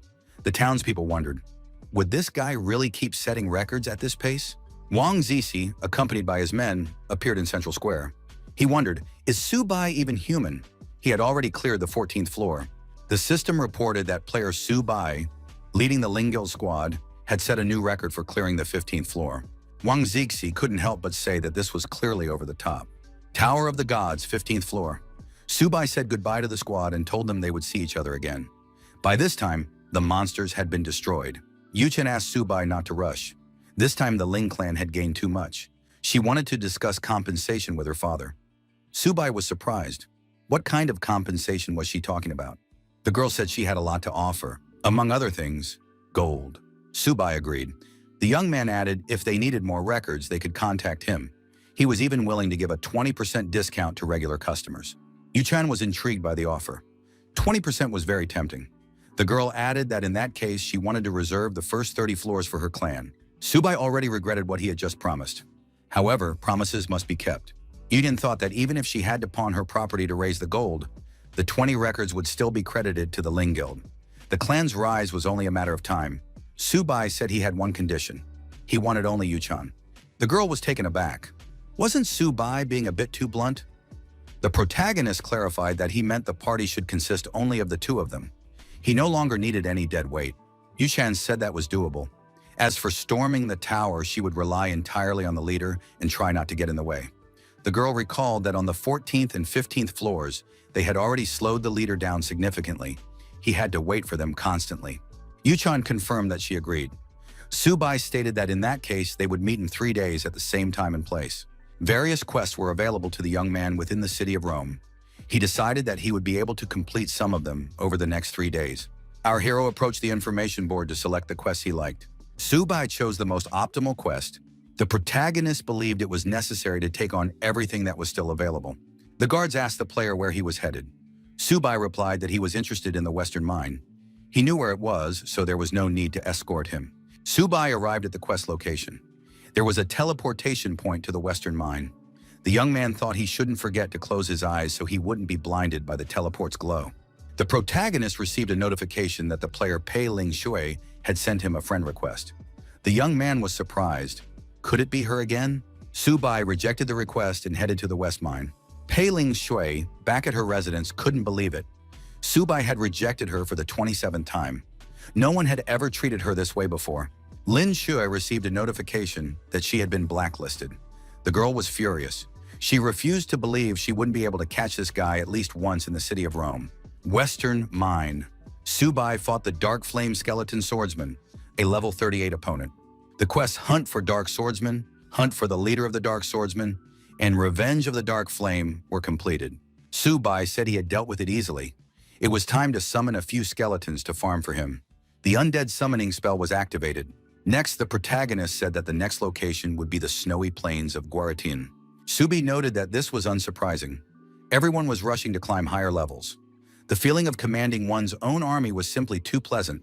The frost was unbearable. The protagonist shivered from the cold. That was a side effect of this location. The young man decided to warm up a little and started a fire. The system reported that the player had been hit by an icy wind. Movement speed was reduced by 10%. Subai decided he needed to get out of there fast. A fluffy level 28 snow monster appeared from behind a hill. Subai thought this snowman was very cute. Our hero sent an undead creature toward the snowman. The guy said that the snowman's cute appearance didn't bother him. Subai noticed that there were more and more snowmen. To assist the undead, the protagonist activated fireballs. The young man thought, even though the spell had been upgraded to C rank and the core had grown larger, the damage was still a bit weak. Ifrit turned out to be much more useful. Subai decided he would have to resort to good old-fashioned quest work. Our hero used the ice arrow skill, and the snowmen were forced to retreat. Subai said that the double chant was finally working consistently. Next time, he should try 3 spells at once. An explosion rang out nearby, accompanied by a bright flash. The young man was surprised. What was that? When the flash faded, it became clear that not only the undead but also the snowmen had been affected. Subai looked up and realized it was the malevolent soul aura. It was an experimental testing ground in the snows of Guartin. An experimental base in the snows of Guartin. Subai thought it was the same as in the swamps of doom. No one had ever started this quest, so too much malice and spirits had accumulated. Subai decided to retreat and told the undead that they wouldn't be able to break through this evil. He was just a newbie and didn't have a single light skill to boot. The players nearby were baffled. What was this black fog? The players were frightened and fled. They feared that this darkness might be pulling out souls. 3 days passed. A closed hall in the Lin trading chamber. Before the protagonist stood a large table with boxes. The young man decided to try his luck. As he opened the boxes, our hero assumed the contents were just junk. There wasn't even any protection for beginners. The door creaked open, and Lin Yu-chan peeked into the room. The girl said that the Lin clan could take all this junk. Subai replied that they could do whatever they wanted with it. Yu-chan stated that she had brought the gold payment and a deposit for the next floors. Subai admitted that the Lin clan had nerves of steel since they had put down a deposit of 50 right off the bat. Judging by the amount, their treasury was probably already empty. Subai said he had received the funds and was ready to meet the clan leader if the opportunity arose. The guy told the girl to get some rest and prepare herself since they would be heading back to the tower soon. Subai was hoping he'd finally get a decent drop. He was particularly interested in more light-based skills. The system congratulated the player on obtaining the skill books. Shield of Holy Light, Icy Spike, and the ready-to-use skill Sacred Anti-Demon Sphere. The guy thought, if he'd had these 3 days ago, he wouldn't have retreated at the Gorton base. Subai thought that even in his past life, he hadn't allowed himself such a build. The door to the room opened. Subai instantly activated his fire fists. The girl noted that this guy had excellent reflexes. Linhua noticed that in person, the young man was even more handsome than in the photo. Could it be that he didn't recognize her?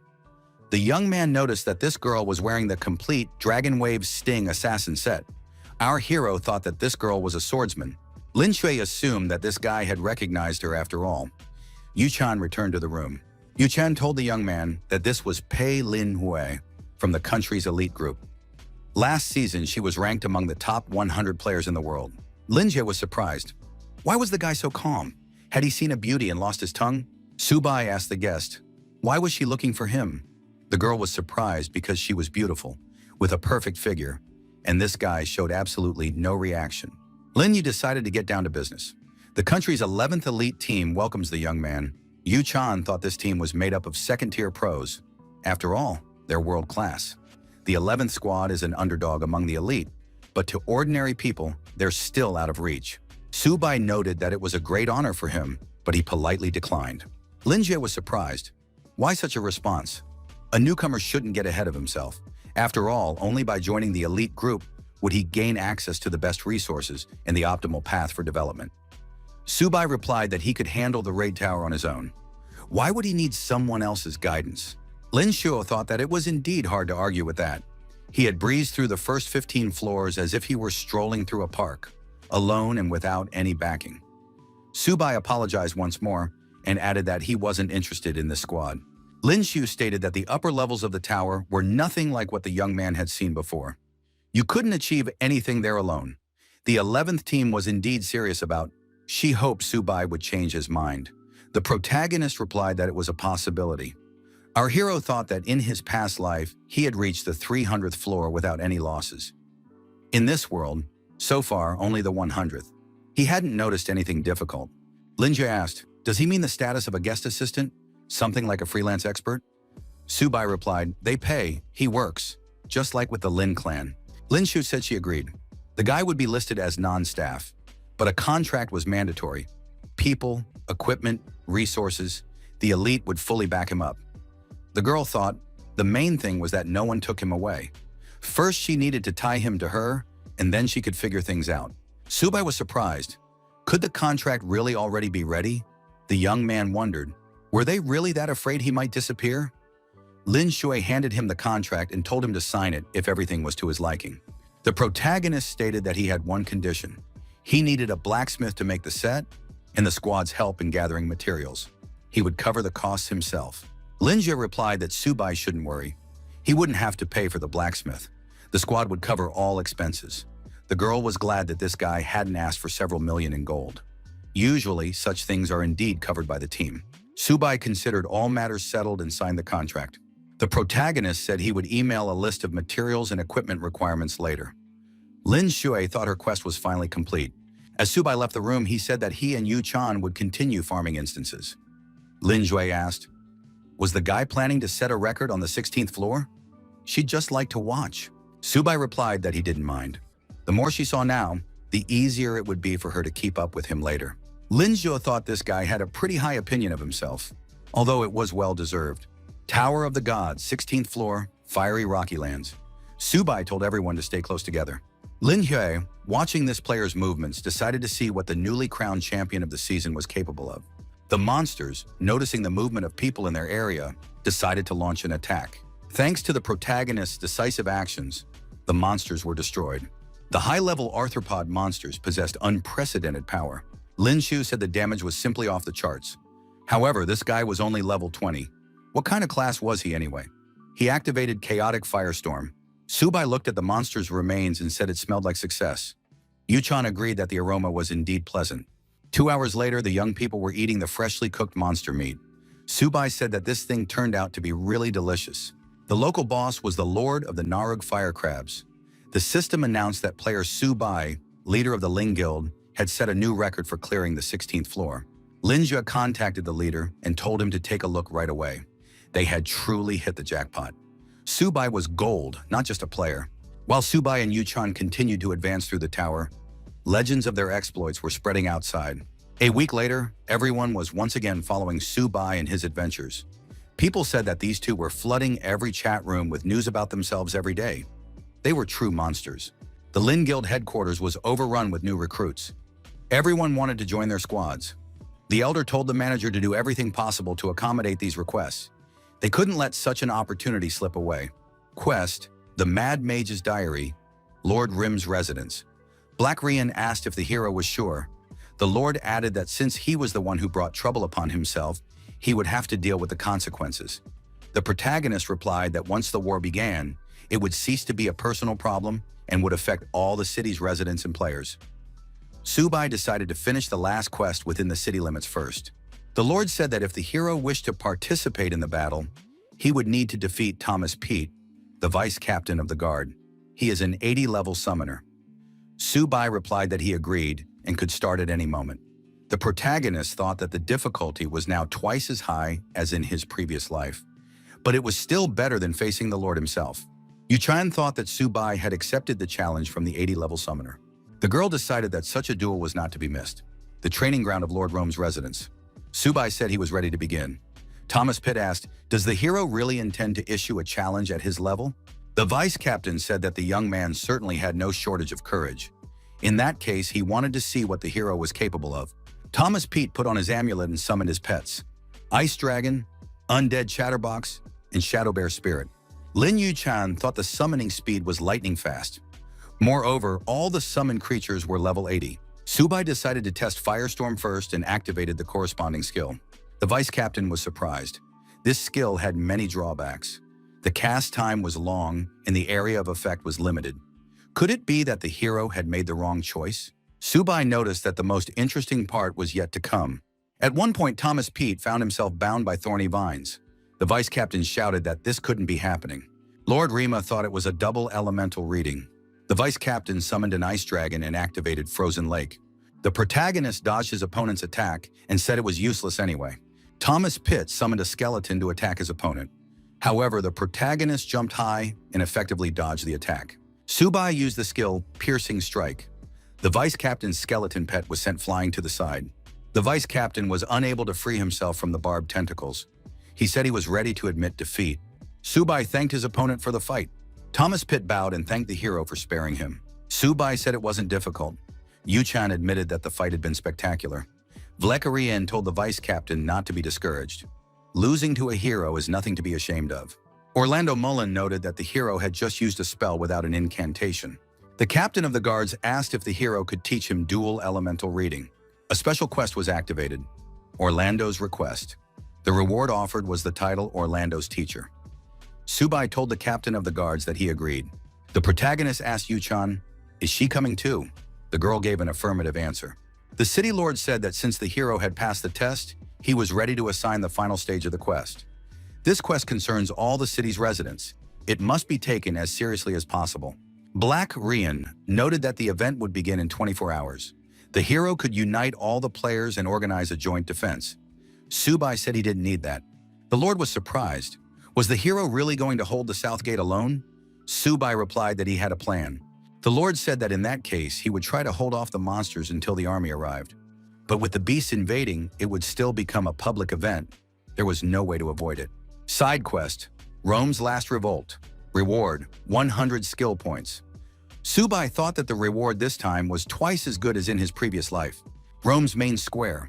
The residents said it looked like a large-scale and rather dangerous event. Could the beast invasion really be a story event? One of the players said he was just one level short. Would he have time to level up? Another wondered if they'd accept him at level 40. Subai was a true monster. It seemed like he'd disappear for a while after the 30th floor, but he was eager to jump back into the fray. Yu-chan asked Subai why the frontline units don't live here. The young man replied that a high level isn't always an advantage. The level range of the beasts in this wave goes up to 200. He added that with the highest level player around level 100, the world's top players physically can't hold the wave entirely on their own. They'll have to rely on NPCs. Yu-chan said that in that case, they should call in the squads. Subai stated that if he were the only one in the south, a level 30 newbie, the monsters at the southern gate would hardly exceed level 100. Yu-chan asked if she could join as well. Subai replied that in that case, he had a condition. Within the next 24 hours, she must master the no-cast and double elemental chant. Otherwise, she wouldn't survive. Yu-chan thought it was impossible to learn all that in such a short time. Linjie remarked that this Subai had even stirred up a beast wave, a true storm maker. Palin Shui offered her services. Subai politely declined. The girl thought that this guy really didn't need any help. It was a shame that the whole squad was currently preparing to storm the 100th floor. Otherwise, she would have gladly stopped by to check out the action. Subai told his companion that the essence of castless and double casting lies in reading minds. The player compresses the casting time to an instant through concentration. The guy added that all spells must be transformed into one's own thoughts, rather than formulas spoken aloud. The rest depends on practice. Once the girl masters this, we'll be able to train the captain of the guards. Yu-chan was surprised. Could she really be teaching Captain Orlando? Subai wished the girl luck and added that he needed to get some sleep. The next day arrived. People at the tavern were wondering who this Wu Kai was. Had Subai recruited him? It seemed he was planning to stream Subai's battle against the beast wave. A guard mentioned that Subai regularly posted tutorial videos. Even Lin Shui had liked his posts. The players didn't understand why Subai was trying to hold the South Gate all by himself. Wu Tai went live and greeted everyone. He said he would be hosting the live streams. Wu Kai informed viewers that he was currently on the southern wall of Rome. The streamer announced that today, the south sector would be defended by super rookie Subai. Suddenly, the feed went dark. The viewers panicked. The beast wave was approaching. Had the streamer already been killed? Did that mean they'd be wiped out in a minute too? The southern gates of Rome. Subai said it was time to get to work. Yu-chan announced that everything had already begun. The girl noticed that the nearest monster was just a level 26 skeleton lizard. Subai activated Chaotic Firestorm. The streamer went back on air and apologized. Wu Chai said he'd gone too far and accidentally cut the cable. The viewers said that guy had nearly given them a heart attack. But what was Subai doing over there? Lin Yuchan tried to pull herself together and stay calm. The girl summoned her fire pets and shouted that she had succeeded. Subai admitted that it really wasn't bad. The protagonist activated Chaotic Firestorm again. Yuchan praised his multi-elemental chant. The protagonist stated that 9 streams was his limit for now. The level 28 monsters couldn't withstand the intense heat and were losing the battle. Subai activated a summoning of the undead. The stream viewers were baffled. Could this really be resurrection? Could these skills really summon such a large number of units? It's practically an entire army. Wukai also shouted that it was simply impossible. Subai is a true god of war on the battlefield. The protagonist announced a short break. He needed to prepare for the next stage. Yuchan asked the young man how long the beast wave might last. Subai replied that at best, it would last a day. However, it could go on longer. Subai thought he'd managed to level up his skills just in time. 9 streams of fiery rain wouldn't have been enough anymore. Wasai told the viewers that this entire ocean of fire was holding up an entire front. Subai was simply incredible. Shun thought that she couldn't slack off either. She had to give it her all until the very end. Subai said they needed to keep up the pressure with Chaotic Firestorm and the Ifrit. The monsters ahead would be much tougher. During the break, Wu Tai suggested the players eat, since they'd been on their feet for nearly a day. The Zhou Dynasty's conference hall. An aide reported to Lord Zhou that there weren't enough people in the east. Too many players were heading to the Ling Guild. They couldn't process everyone in time. The leader cursed viciously at the protagonist. After all, it was all his fault. Subai was to blame for everything. Zhou said that if they can't handle it, they need to lighten the load. They need to contact the leaders of Rome's largest guilds. They must prepare to accept new members. Zhou thought, if there are millions of players, then we need to share the pie with the whole world. Rome Square. Residents were discussing the situation. Are they really going to take the brunt of the blow on the front lines? The Zhou dynasty has already made an announcement. A real major guild is ready to take responsibility. A player said he was joining the Zhou dynasty. He didn't want to be in the same boat as someone like Subai. The Zhou dynasty had a responsibility. They were leading players into battle against the beast wave.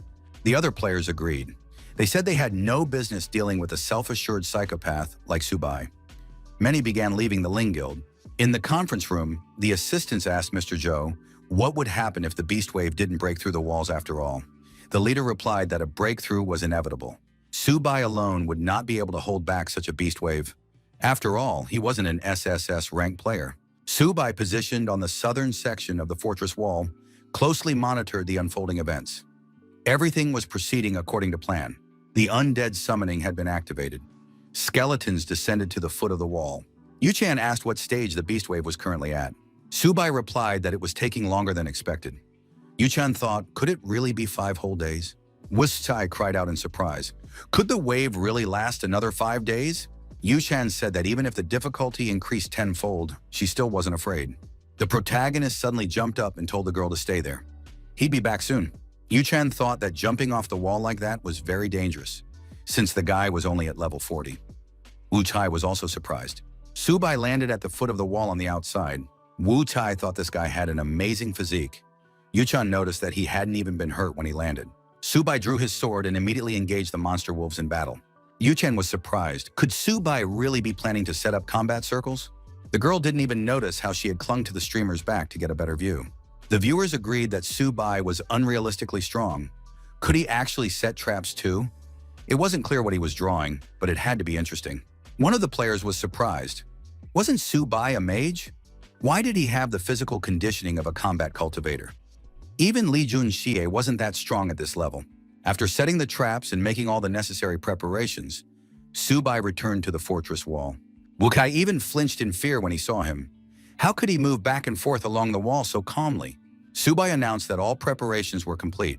From now on, they would need to hold their ground. 3 of them would take turns on watch.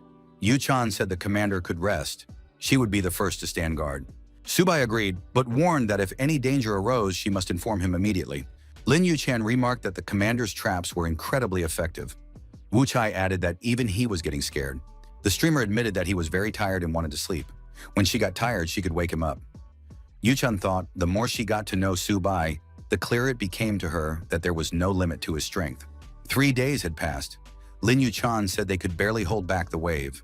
The front line had shifted significantly. On top of that, boss-level monsters had appeared. Wu Chai added that with a 5-day forecast at this intensity, they wouldn't make it to the 5th day. Subai was preparing a barbecue at the time. Viewers were amazed that this player could eat so calmly in such a situation. We definitely need to join the Zhou dynasty and defend alongside them. Viewers criticized Subai's behavior. The city is in danger, and he's calmly eating on the front lines. One of the players said that an interesting show was about to begin. Subai finished his meal and said it was quite tasty. The young man said that now Yu-chan could rest. He would take care of the rest himself. The girl was surprised, but Subai, armed with swords, went straight down to the monsters. The players and townspeople were stunned. What was Subai planning to do? After all, he was a mage. Could his body really be that powerful? Wukai was surprised. Had the captain really gone alone to face the bosses? Was he ready to fight an entire army of monsters? The protagonist swung his swords and used his unique skills, energetically dispatching all the nearby monsters. The young man realized he needed to move even faster. One of the players declared that everything was clear now. Subai was both a mage and a fighter. He was incredibly strong. The elder, watching the battle in real time, noted that this young man was very efficient and skilled. Li Jiansheng, ranked first in the world power rankings, said that this spectacle was far more interesting than the 100th floor. With every spectacular strike by the protagonist, Li Jianxiang kept repeating that it was simply magnificent. A mage and a warrior in one. The elder asked those present which of them was capable of such a feat. This guy can simultaneously command dozens of pets, control a legion, and constantly replenish it. Li Jiansheng laughed. Even he wasn't capable of that. The protagonist executed an uppercut, then used the sticky step skill. This was followed by stab series, sword arcs, and rainbow. Another monster was destroyed. The elder noted that this young man executed every skill without a single hitch. A perfect sequence. Every position was precise to the millimeter. His combat technique and skill execution were perfected. Li Jianxiang wondered who this player's mentor was. Pei Ling Sui told her grandfather that they had checked everything. He had no teacher. The young people were surprised. How is it possible to master such skills without a teacher? The elder was astonished. Could there really be geniuses in this world born with innate knowledge? He was eager to meet this young man in person. The system reported that the player had defeated the boss. The protagonist declared that all bosses below the 100th floor were mere trash, just bloated in size. He told the undead that from here on out, they could act on their own. They knew the task. Subai thought that his undead were already battle-hardened, and every skeleton operated efficiently. Yu Chan asked the commander how he was feeling. The commander replied that a real shock army of the beast wave awaited them ahead. They needed to prepare themselves mentally. Yu Chan was surprised. Could it be that these elite level 80 bosses weren't even the main force yet? Wukai asked in alarm, what on earth must the main force be like? Elite squad meeting. One of those present asked if Subai could handle this. The elder noted that there were at least level 90 elite bosses here. The assistant reported that evacuation routes for players in the city had already been prepared. Captain Zhou Wan of the 6th squad said that his son had gathered a large number of players in the inner city in advance. They were ready to repel the wave in an emergency. Su Kang asked if there were any guilds in Rome capable of withstanding a beast wave of this magnitude. Zhou Wang stated that his talented son had already transferred several players from the guild's 2nd squad there. With their strength, the bosses wouldn't be a problem. Su Kang thought, aside from their elite group, could there really be other professionals like that? Zhou Wang had simply sent his entire 6th squad there. The elder thought that Zhou Wang was pulling his men out during preparations for the assault on the 100th floor to play along with his son. Lin Shui said they'd gotten completely out of hand.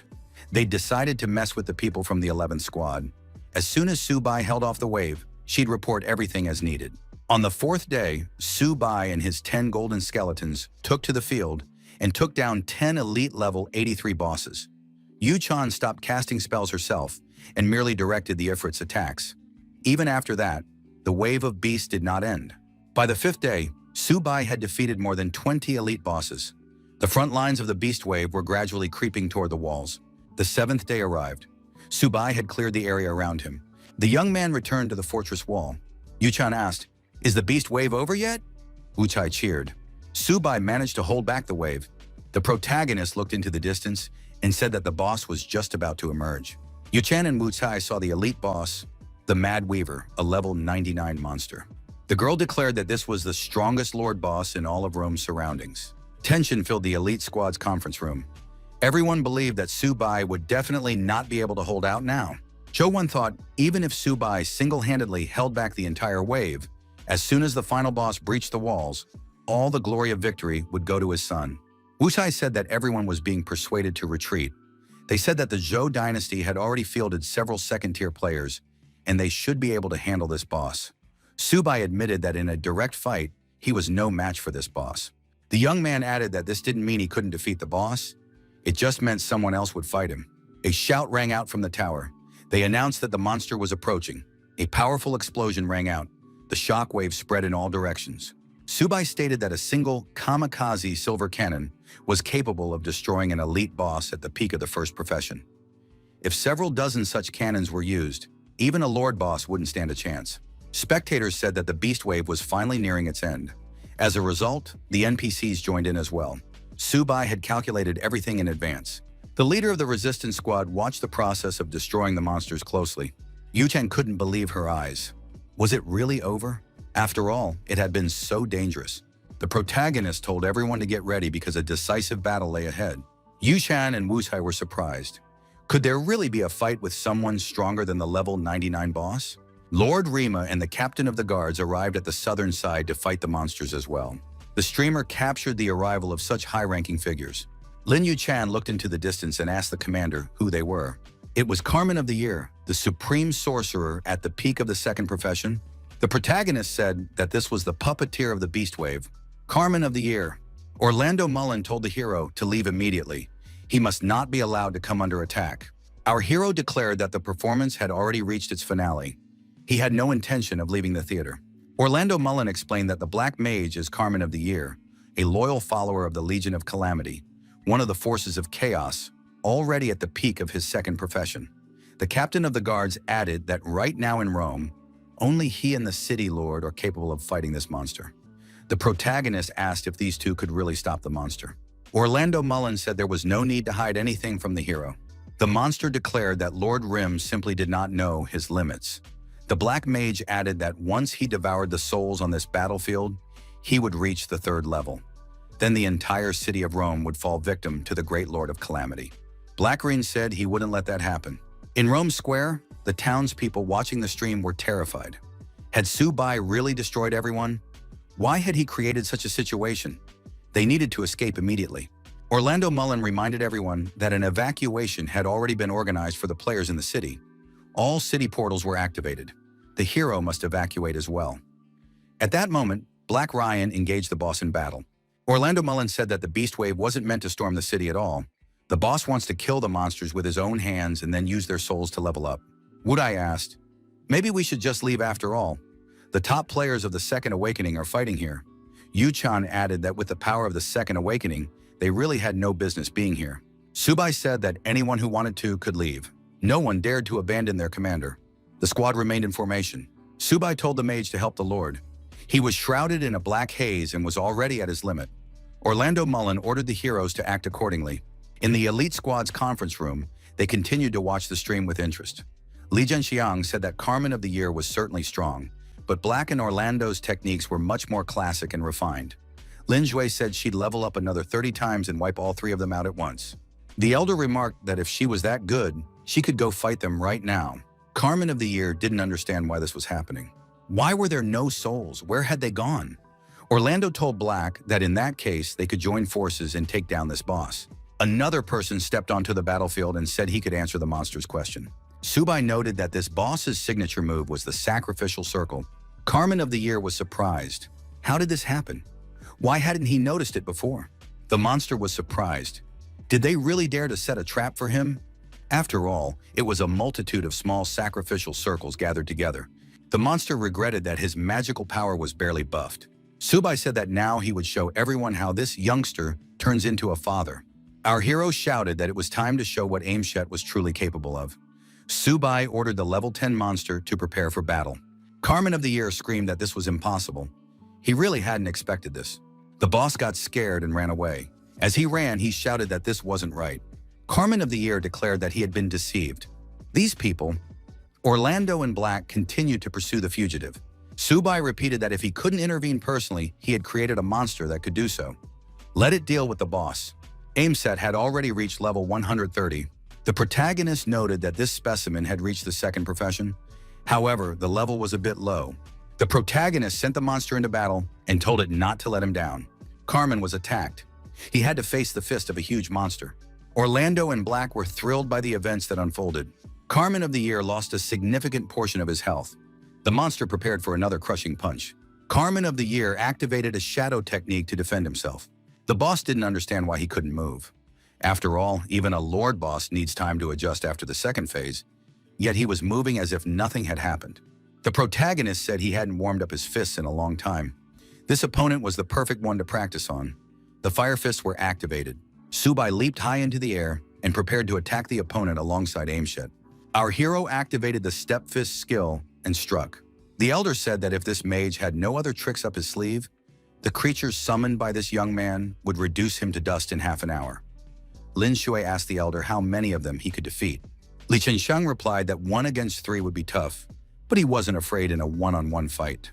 The elder said he wasn't entirely sure about Subai's summoning, pointing to the enormous monster. Lin Zhou asked, "Isn't this boss the weakest in terms of level?" The elder reminded them that he had asked everyone to train their observational skills. Why couldn't they see anything yet? Li Zhengxiang added that if you looked at him alone, he was indeed the weakest of the 4. But under Subai's command, the other 3 combined were no match for him. The old man added that every one of his strikes was covered by a powerful layer of combat ki, and the flow of power never faltered for a moment.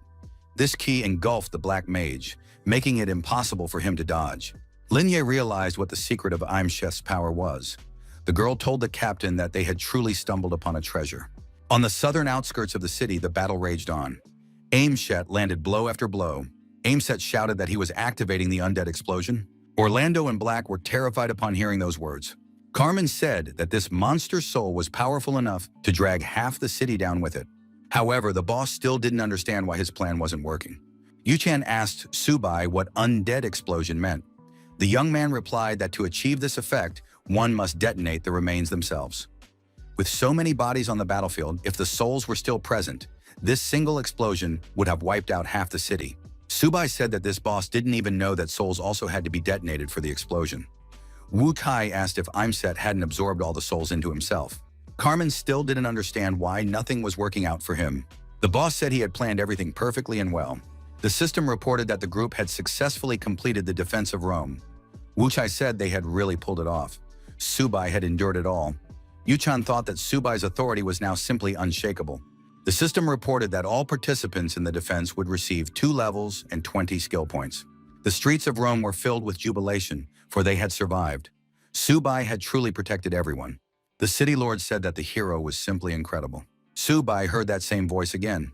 It was Gus Gidan, the Lord of Calamities. He said that the great offspring of the Demon King must hear him. The protagonist activated the hidden quest, Child of the Demon King. The Lord asked what had happened to the hero. The young man wondered if they could hear that voice. Could it be because of the Demon King class? It turns out that just like the heroes of the light, the Demon King has his place among the dark forces. During the quest, you must collect 10 million malevolent spirits. Subai thought this was unsurprising. Fanatics like Carmen of the Year appear. The stakes here are simply insane. Our hero thought that such a reward really isn't easy to come by. Lin Wei got in touch and congratulated the guy, since he'd pulled it off. The girl added that she was heading out to meet him and would be there in half an hour. Lin Jue added that the entire elite squad was coming. The elder joined them. Subai was surprised. Could it be that Li Jianshang wanted to meet him too? Yuchen asked if her clan could also be given such a reception. After a successful meeting, her guild would be willing to pay 20,000 gold. The protagonist thought that luck was falling right into his lap. Rumors began to spread throughout the city that Li Jianshang himself would be coming to the Ling Merchants Guild. After that, the Ling Guild would soar to the very top. Rumors circulated that the heiress of the Ling Guild had already sent out announcements to that effect. Anyone who had previously left the guild could return under the same terms, without having to pay the entrance fee again. Subai thought they were moving rather quickly. Lin Shi spotted him from a distance and said that the hero had already arrived. Su Kang was very pleased to see Subai in his office. The captain shook the hero's hand and said that everyone here knew this guy. He didn't even need to introduce himself. Subai thought that all the influential people from the elite unit had gathered in this place. Su Kang said that this guy was a true young hero with character. Subai said he was pleased to meet them and asked which of them wanted to speak with him.